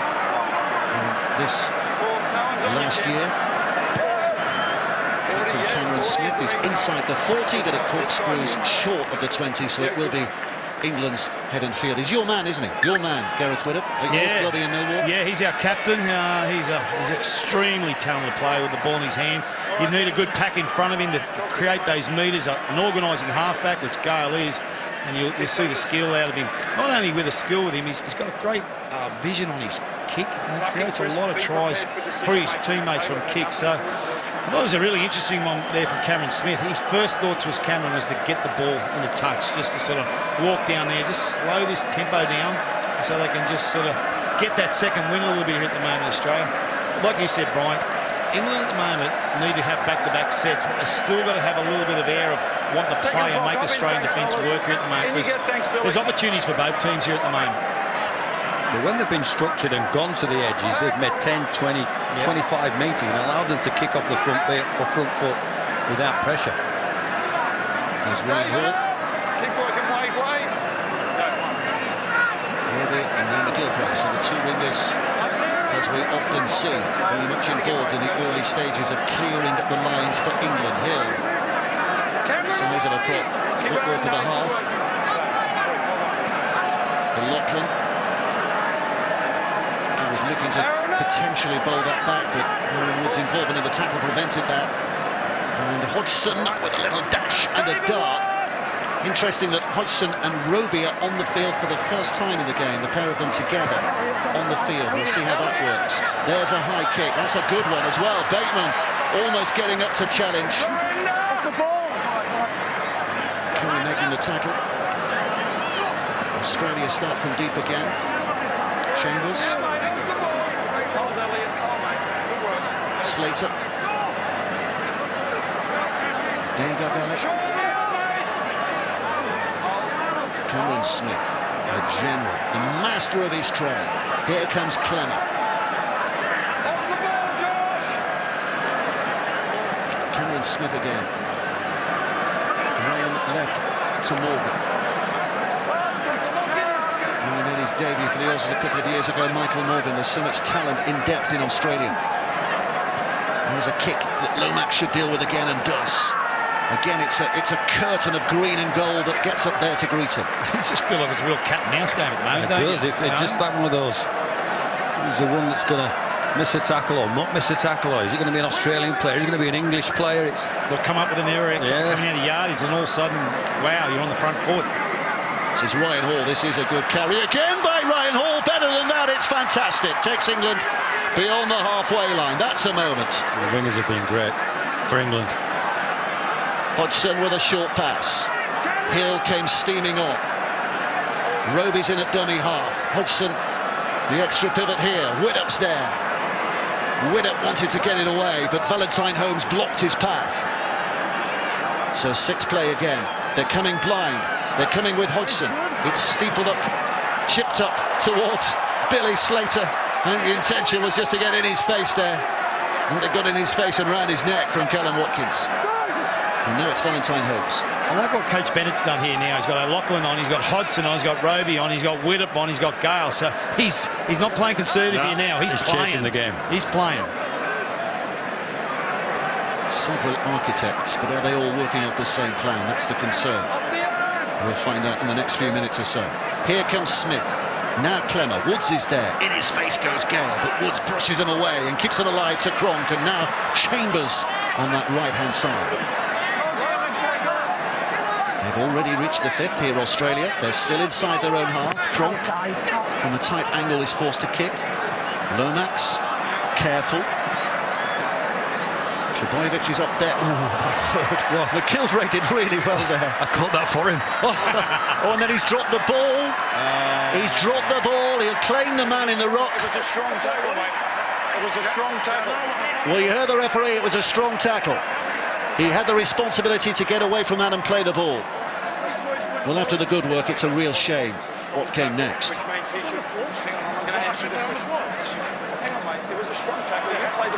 No ruling. That's my ruling. You've lost it. No, mate.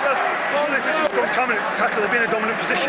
Mate, no, not at all. I've called a strong tackle. 2 big decisions that Chelsea's come on. The 5th play decision in the first half that you question, and this one. Was there a second grab there, even before he got up and the man was still in the rock? Yeah, I'd love to see the footage keep going, because didn't he say he lost it when he played the ball? Well, for all the arguments that we might put for and against, it's Australia who are given the position here, and Slater almost takes advantage right at the start. Cameron Smith, 10 out, Clemmer again. He only knows one way. That's forward, forcibly. It's like he's stuck in second gear. Cameron Smith's got time to look around. His options are several. Cronk being one of them. Slater in from fullback. Chambers now on that right centre's position. England defenders outnumbering and outmuscling. But Australia remain poised here. Cronk has to reach. Here comes Smith again. Trebojevic tracks back to where it came. England hanging on. Cronk standing on that right-hand side. Ian Millwater's side, he thinks he's going that way. Back comes the other way. Woods now. And now Morgan. Morgan with the ball back on the inside again to Dugan. Dugan held up just short. So England somehow clinging on with one tackle to go. Smith with a kick to the in-goal area. There's no chase there, not that really put any pressure on, and England get away with a tap back on the 20. Traffic quick and go. Here's Curry asking the initial question. Australia were ready. You got to still pose the question. It's a poor kick by Smith. You know, as the greatest player he is, it was a poor kick, poor chase, and really relieved the pressure on England there. I have to say that the goal line defence was outstanding again. Yeah, it was. Yeah. Release now. Speckler is to his feet. Hodgson to O'Loughlin, whose head snaps back at the challenge from Clemmer. Up now. Hodgson again. Oh, Widdop has somehow caught it. He's elbow. Fantastic juggling effort from Gareth Widdop, and that was an important moment. This is Hill. That's a good carry. And the offload. A little scruffy, but it's done its job. Lomax picks up. Tries to put the footwork on Cameron Smith. 5 gone again. Last play looms. 30 metres out. Widdop sticking it high this time. Slater. Great kick. Oh, he's lost it. Billy Slater's lost it. Well, we've seen him make a mistake or two. Only the 1 or 2 down his career, and sometimes costly. We hark back to the 2008 World Cup when he gave New Zealand a chance to win it. And is this an early chance for England to get back level again? We just saw the retrieval from Widdop. Billy Slater clean drops it. How many times do you see that? Yeah. But a mistake at that end of the field, and England's performance is second half, you have to say, has deserved that effort, has deserved that element of luck, and has deserved this attacking opportunity now. Was there an element of being too clever there from getting a foot in the in-goal area? Yeah, he was more worried about getting his foot in, so he catches on the full, and the rules in rugby league, then it would have been a 20-metre restart. That's what was in his mind, and all those things going on in his mind, he forgot the first thing was to catch the ball. And obviously his foot slipped. Big opportunity here for England. This is a massive opportunity. And even if you're not going to score here, is that build pressure. Build pressure. There's Gale. And now Bateman. They could do with a set without any mistakes here.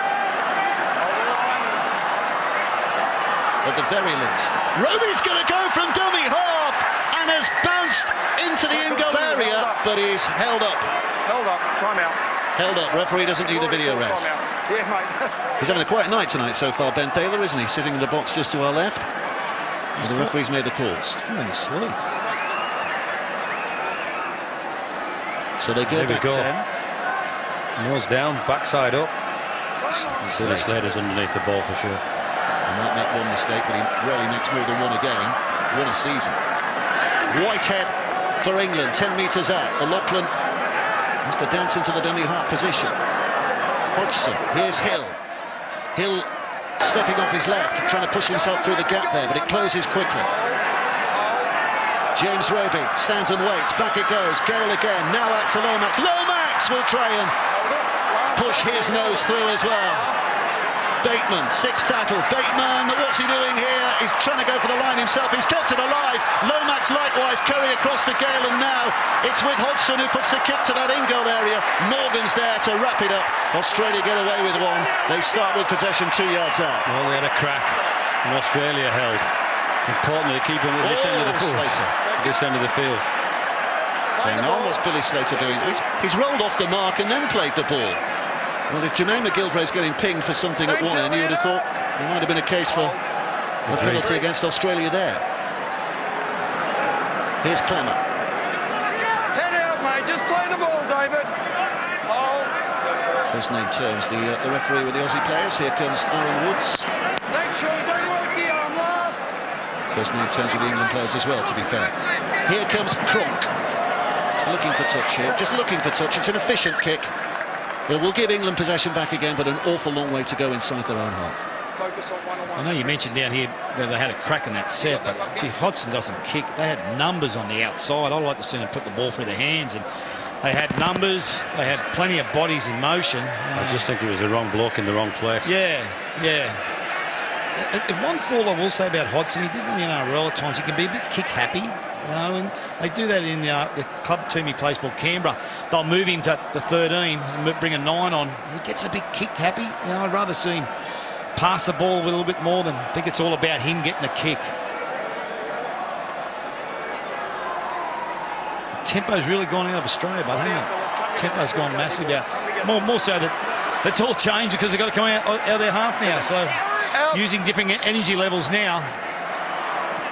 Jacob, short side, make it. McGilvray, second winger involved in this set with the first 2 tackles gone. This is O'Loughlin. England pushing forward. 3 players has taken them towards the 40-metre mark. Hodgson again and puts it back to Widdop, and Widdop with a step. Morgan going to handle him. There was a covering effort from Graham as well. Here's James Graham, the English Graham, on the field. 6 again. They've raced through this set here, England, in terms of tackles gone. So Gale sends it skyward. Curry's up there. A little bit of a half-hearted challenge from him.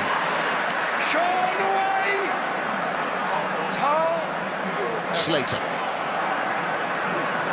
Will Chambers tucks it in. In the 800th Kangaroo, he made his debut against New Zealand in 2015. Will Chambers. It's Cameron Smith. Clemmer.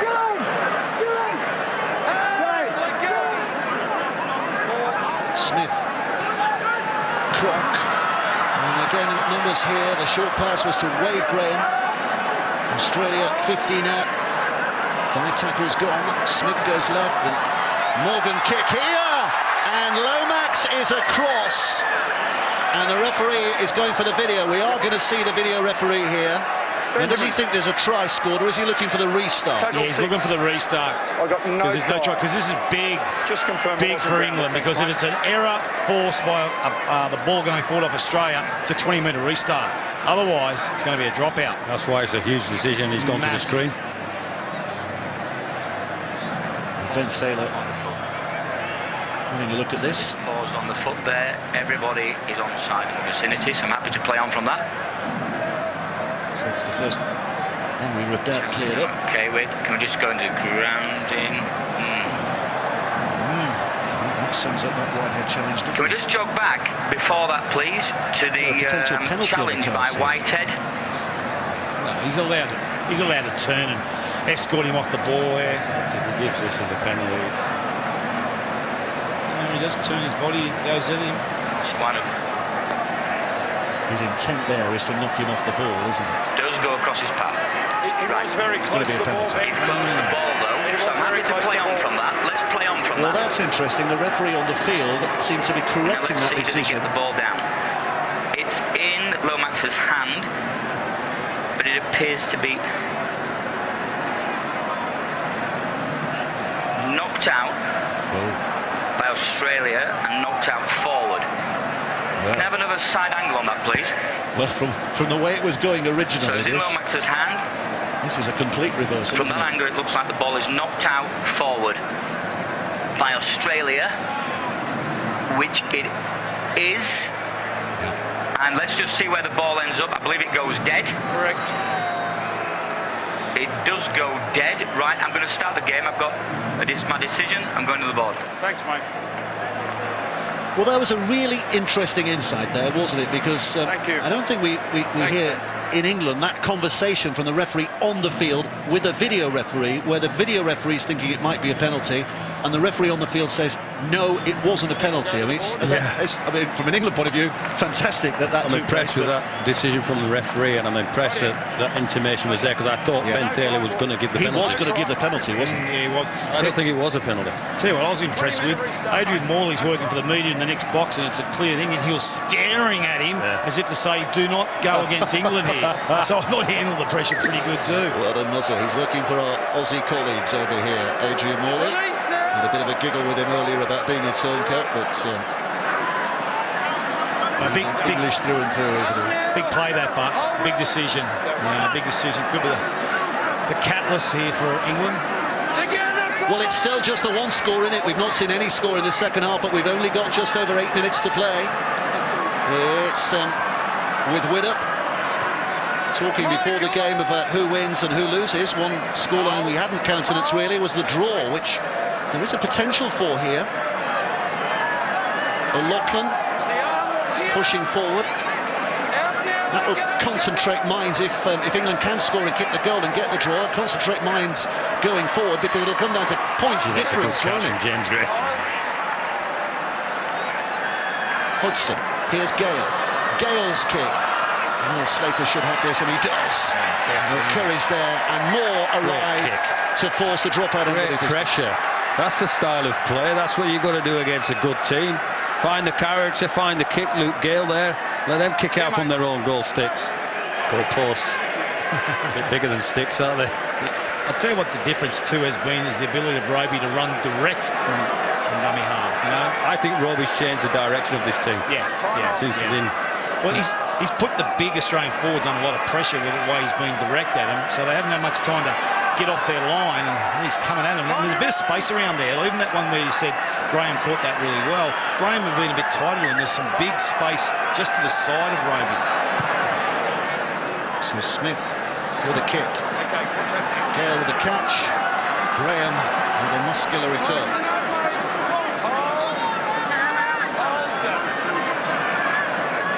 Hudson inside to O'Loughlin.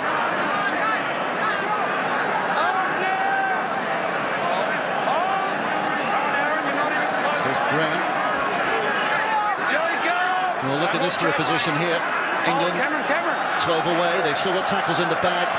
Roby with the dummy, and now it comes to Widdop, back to Lomax, who tries and does step away from the defender. There are more coming, though, and Lomax, eventually, his ambitions suffocated.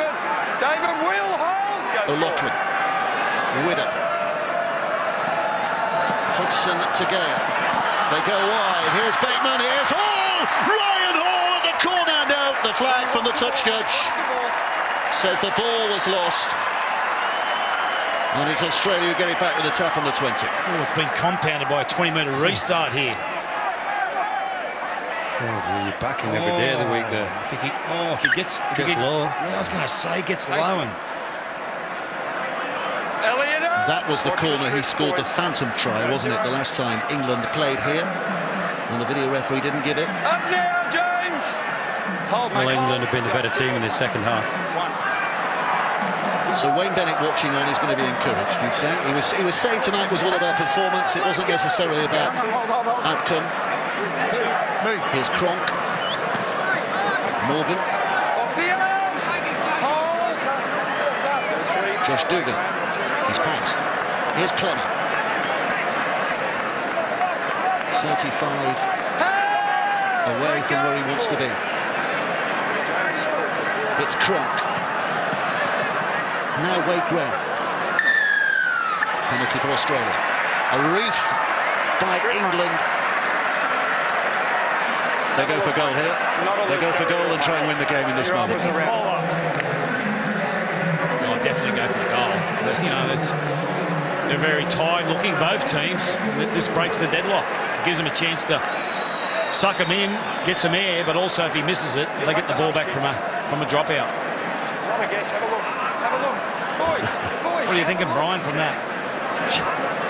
Where's the penalty? Well, have a look. You know, the referee, James Gale, was complaining about it, and it was being James, I'll tell you replayed in the big screen. Big screen behind him, and the referee was saying, have a look, with the big screen behind him. All right to say that's only the third penalty in the game with 5 minutes to go, so two contentious one for England.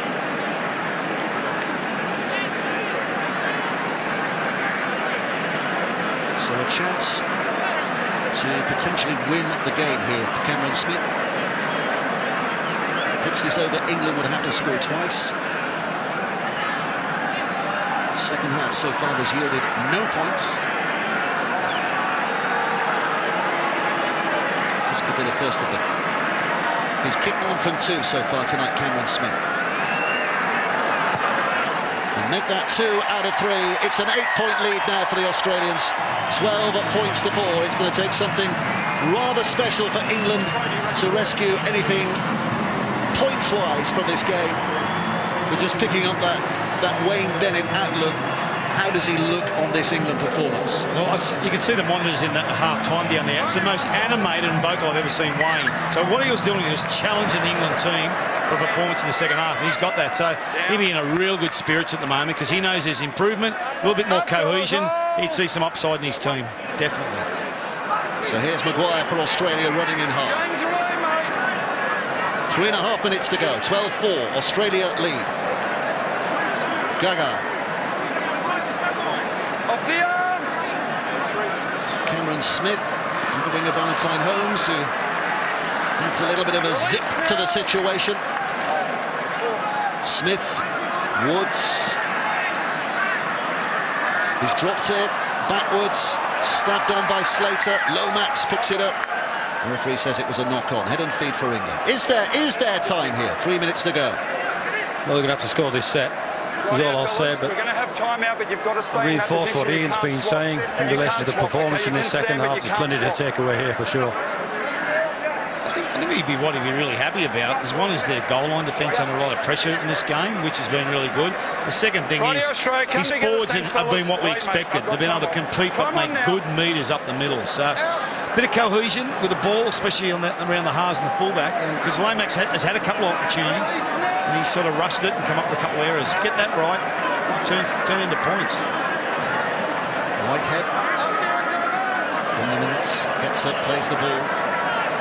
O'Loughlin, Gale, Curry. Great introduction for him to this World Cup. getting up to speed. James Graham again now. Big body swaying and surging one way the other, and then sacks to the ground in the tackle, and Roby collects again. Aaron Woods has his number. Here comes the 6th. Hodgson slings it back to Widdop, who gets away from a couple of defenders. He's going wide. Curry. Widdop with a kick. It'll bounce here, but it bounces into the hands of Josh Dugan, who's away here, and this will be a dagger in the heart of England. Josh Dugan doesn't need to pass. He runs 80 metres to score the try that makes absolutely certain of an Australian victory. England were going for it, but it's the Australians who get it. 16 points to 4, and that is going to be an opening night victory to this World Cup for the Green and Golds. I'm not sure they deserve this, but they're trying to catch the game. And when you do things like that, if you don't attack those type of kicks, you leave it open to do what Josh Dugan just does here. He gets the bounce. Callum Watkins doesn't get the bounce, and he's gone. He's going to be caught from there. Against the run of play, you have to say England chasing the game. And have a go, this passion and attitude by this player, Graham. Look at him, front rower, turn, chases. Means something to him, doesn't it? I think the character's intact. You can see that exemplified there by James Graham. Well, he's always had that, hasn't he? I remember a game at Millsy Road, I think you were coaching, you were winning very, very significant scoreline, and the opposition got a breakaway try, and James Graham chased them all the way back, and was absolutely furious he hadn't got there, even though he still won about 48 points to 4 or something. Yeah, it's one of the great things he brings. You know, you talk about enthusiasm, but he brings a real passion. You can see him at times talking to the referee, talking to his players, let's go, and just felt there was a real big in the second half of air of wow, we're going all right here. England not take a lot out of that, but just things like, you're right, Brian, you want the wing and the centre there to attack the ball. You know, don't wait for the bounce, make the bounce happen. And so look, there's plenty of positive. I thought the negative for Australia in this game has been Michael Morgan's had an unbelievable year at 6 for the North Queensland Cowboys, under a fair bit of pressure with James Maloney there, also in the squad, and Cameron Munster from the Storm. And I thought he's been really quiet tonight, which has probably took a little bit away from Australia's attack. So plenty to learn out of this game for both teams. Well, Cameron Smith will take his time here. The clock is stopped on 27 seconds. I don't think we're going to get a restart. And Cameron Smith knows that in all likelihood this will be his last kick. In all likelihood his last game in a green and gold shirt on this ground. And here he comes, left-footed. And he's just put it in, The fireworks go up in celebration of that, and it's 18 points to 4 now. Australia on the balance of the game, a fair scoreline, or would England have deserved a little more than what they've got? They probably think they deserve the win, but I think England have been the better team in the second half, exemplified by where they've been playing the game. We've seen a number of opportunities for Johnny Lomax and for other players in the team. Well, the hooter sounds, and the last thudding hit of the night is provided by John Bateman, and that might be a memory they take throughout the tournament. But that's the first night opener of this World Cup 2017. Disappointment for England, but of course no way does it end here. These two might yet be involved in a final in Brisbane on December the 2nd, but it is Australia who take the spoils tonight. They have beaten the English by 18 points to 4. And that is Australia's 12th straight win over England. Remember, 10 points to 4 till very late on, and then Elliot Whitehead penalised, the kick going over, taking it to 12-4, and then that very late try on the bounce of the ball, and Australia get the 2017 Rugby League World Cup underway with an 18 points to 4 victory. But I wonder how many positives Wayne Bennett and his team will find from that performance. I wonder how many positives the guys in the studio think there have been as well. We will find out very shortly, and once we're off air here on BBC Two, which should be about 12:15, then we'll move to the Red Button. We'll bring you plenty more reaction there, plenty more interviews, plenty more analysis as well. And we'll also look ahead to the rest of the tournament, look at Scotland's chances. We'll also look at Ireland and Wales, and we'll maybe hear from John Keir, the Wales head coach, as well, as they are in with Papua New Guinea in their group. And very shortly, we hope to get some match reaction from out there in Melbourne and hear from some of those players who have been involved. Jermaine McGilvray there, who had one of the performances for England. In fact, both wings did well for England.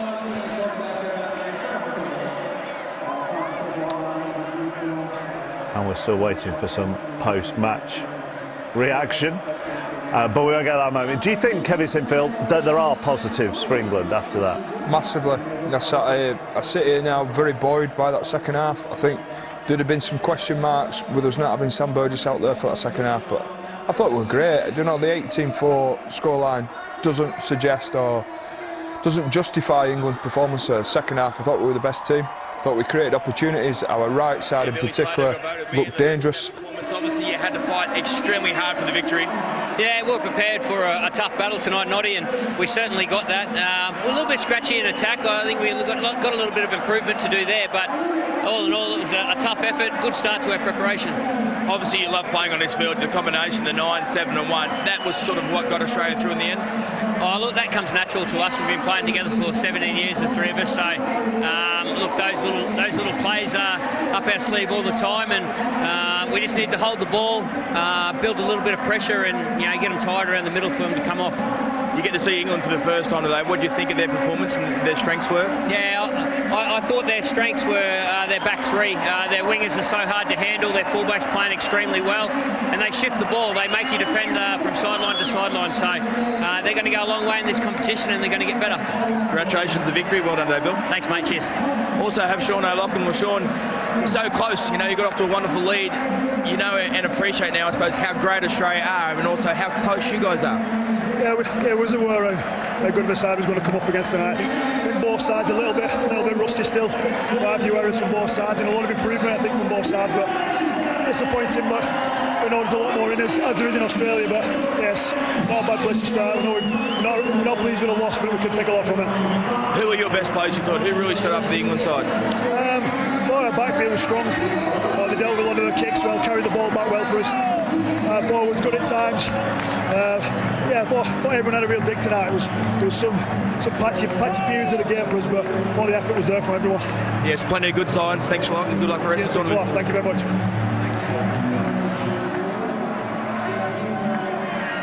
Well, there are the match stats for you. Australia winning by 18 points to 4. What's interesting, if you just take the missed tackles again, we mentioned that at the end of the first half.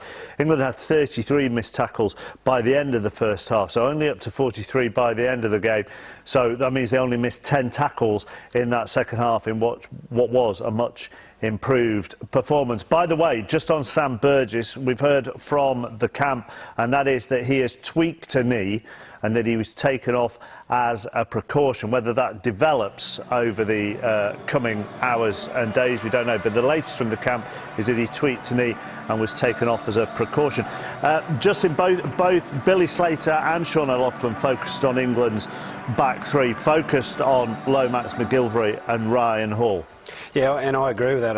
I had that written down. We spoke about it before the game, and I think they delivered. They got him out of trouble well, and they also looked dangerous down the other end of the field. I agree with Kev. I thought England, as we all do, had the better of the second half. I thought they created some really good opportunities, and obviously with the game being on a Friday morning here, I hope the English fans don't just look at the result and think, oh, we only scored one try, because there was some great attack played there, and I think the style, the way the game's played over here, come out in the second half in tonight's game. And I said Australia wouldn't beat themselves, they didn't, but I thought England really took it to them as we asked them. Well, we hoped that they would do. We talked about England's kicking in the first half. Was their kick pressure better in the second half? It definitely was better, but equally in the second half, they were able to give themselves a little bit more time and space on the board to get a better kicking game themselves.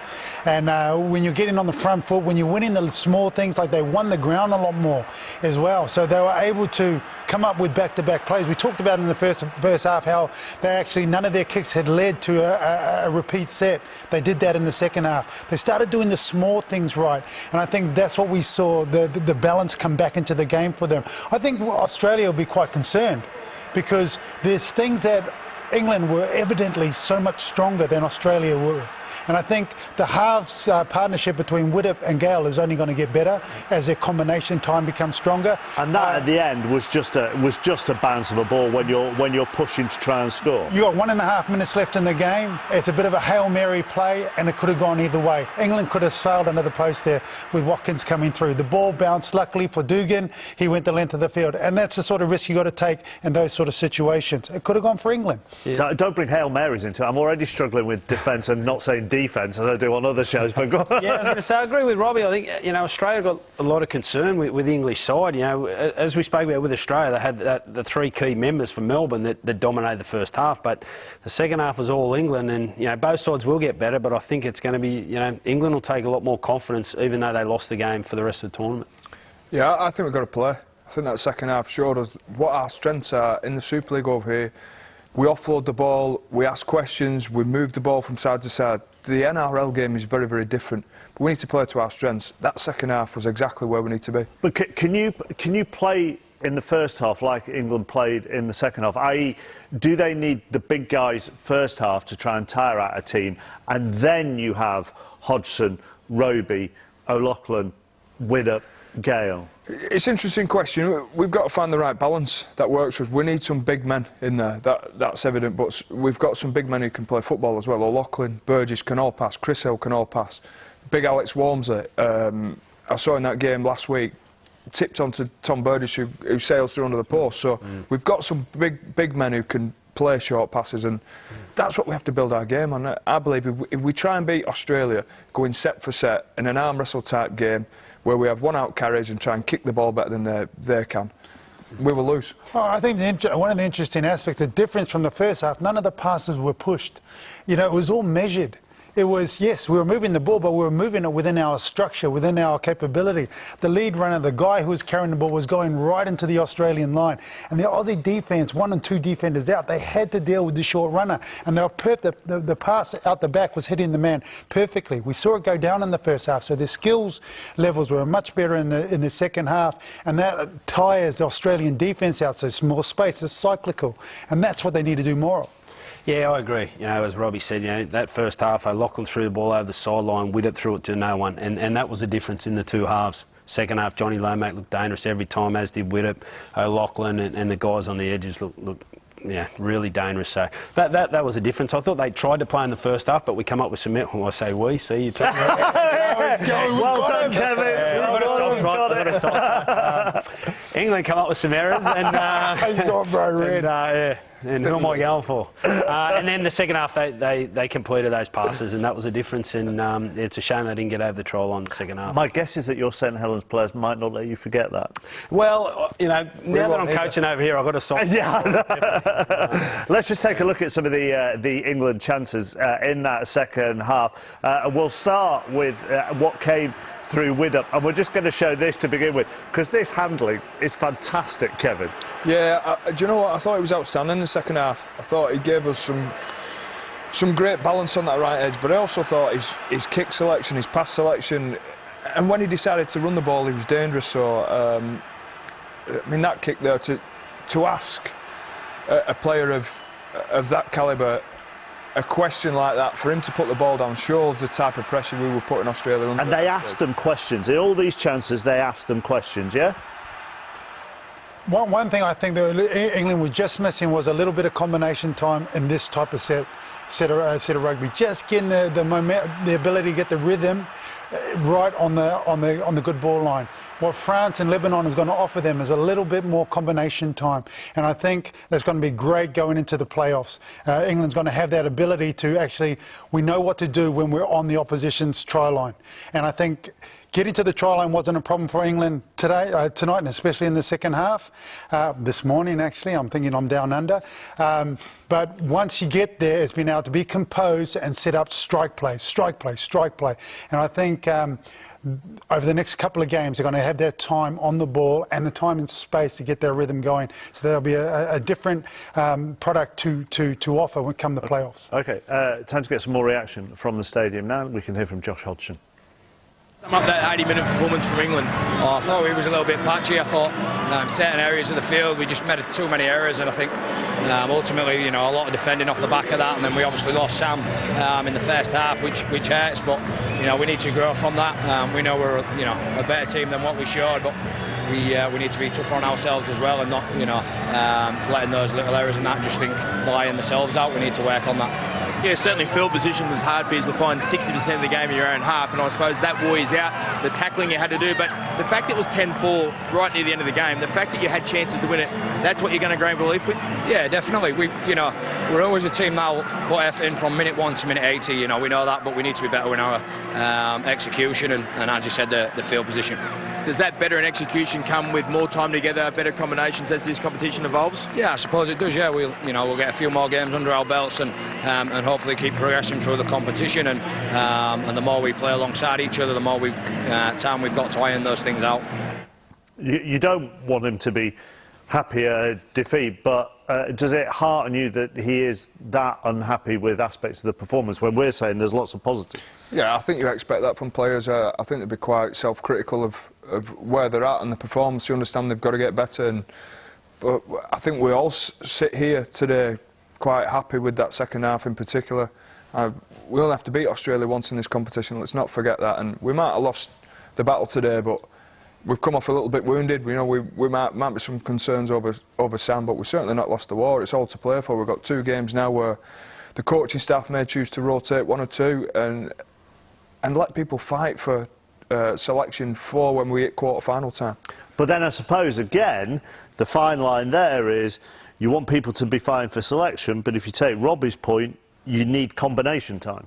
Yeah, you do. You need a mix of both. So I think the boys are both right with their answers, and I'll sit on the fence with it as well. I think, you can't play every game this time of year. They're coming off long seasons, but they've got to get the combinations. So, look, I think they showed that tonight, so I wouldn't be opposed to rotating a few because I think the combination showed in the second half. And as you said, I love the way Roby and Hodgson both played with O'Loughlin. I thought James Roby was outstanding. I thought the way he had him rolling down the field, I think he looked really What's he dangerous. like to work with? Fantastic. Yeah, he's so easy to deal with. You know, he'll just sit in the shed and you go, Robes, he'll just ask you what you want him to do. Out you go and do it, and he'll just do it. So he's pleasure to work with. You know, I've said that a few times this year. Actually, Kev and I were talking about him. Kev loved playing with him, and I just said it's just a pleasure to get to coach. You know, he's just very unassuming type of guy and very humble, and just I was pleased for him to see him play so well today.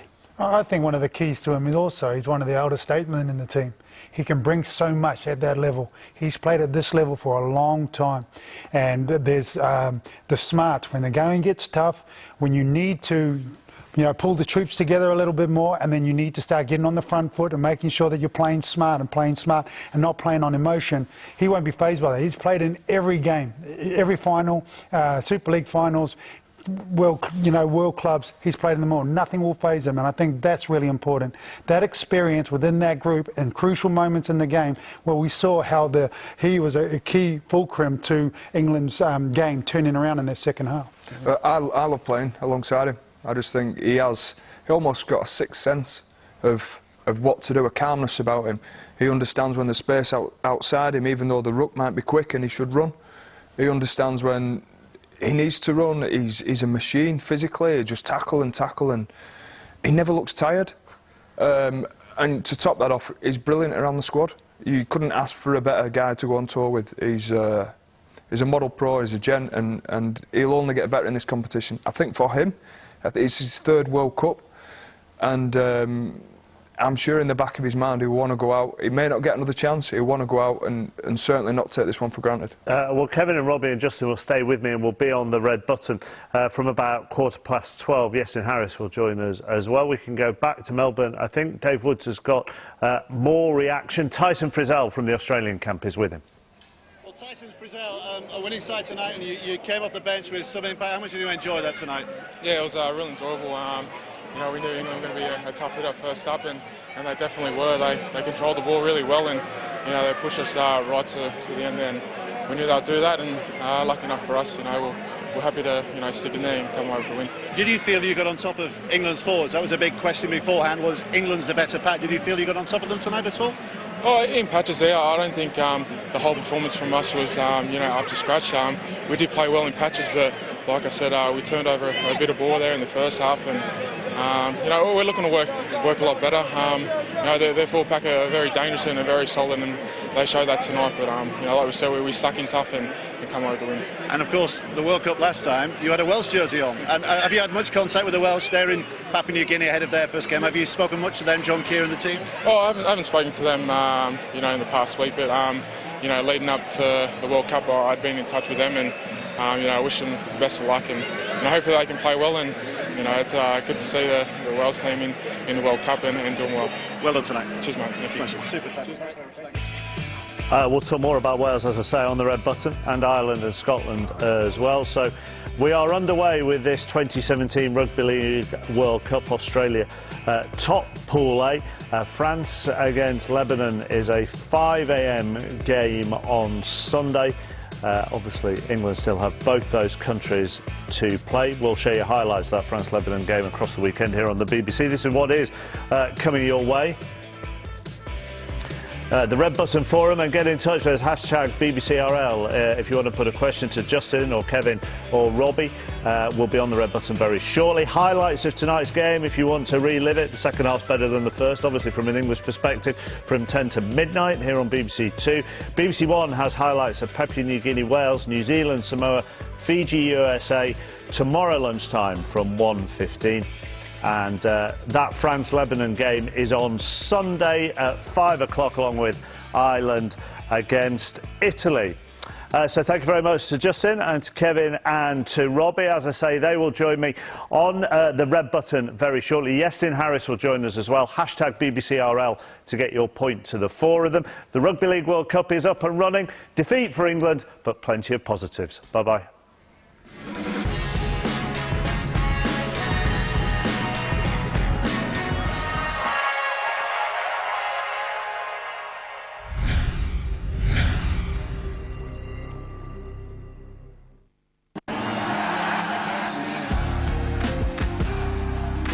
Vikings v Browns, live from Twickenham, Sunday at 1 on BBC Two.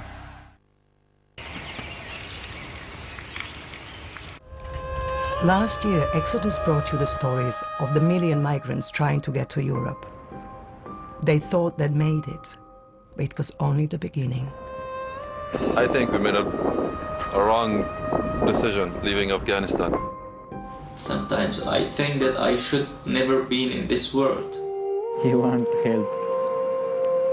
Exodus, the award-winning series, starts Thursday at 9 on BBC Two.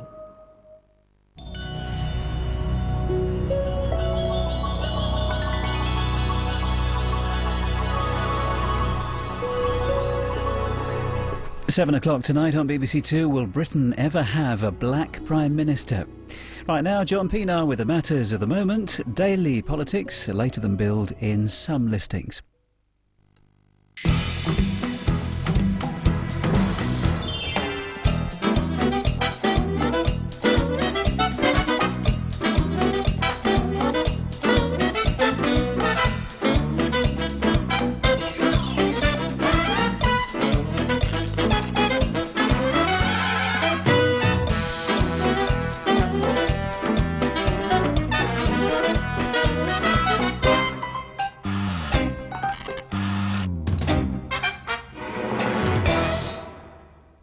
Hello and welcome to the Daily Politics.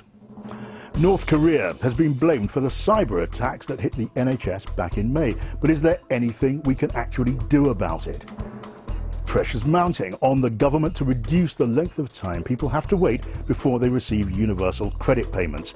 We'll discuss whether more changes need to be done to improve the scheme with one of its original architects. The European Parliament has been debating what can be done to halt sexual harassment, with many staff in Brussels saying they have been victims themselves. And the robots are coming, but are we ready for them? We'll look at what needs to be done to prepare us all for the robotic revolution.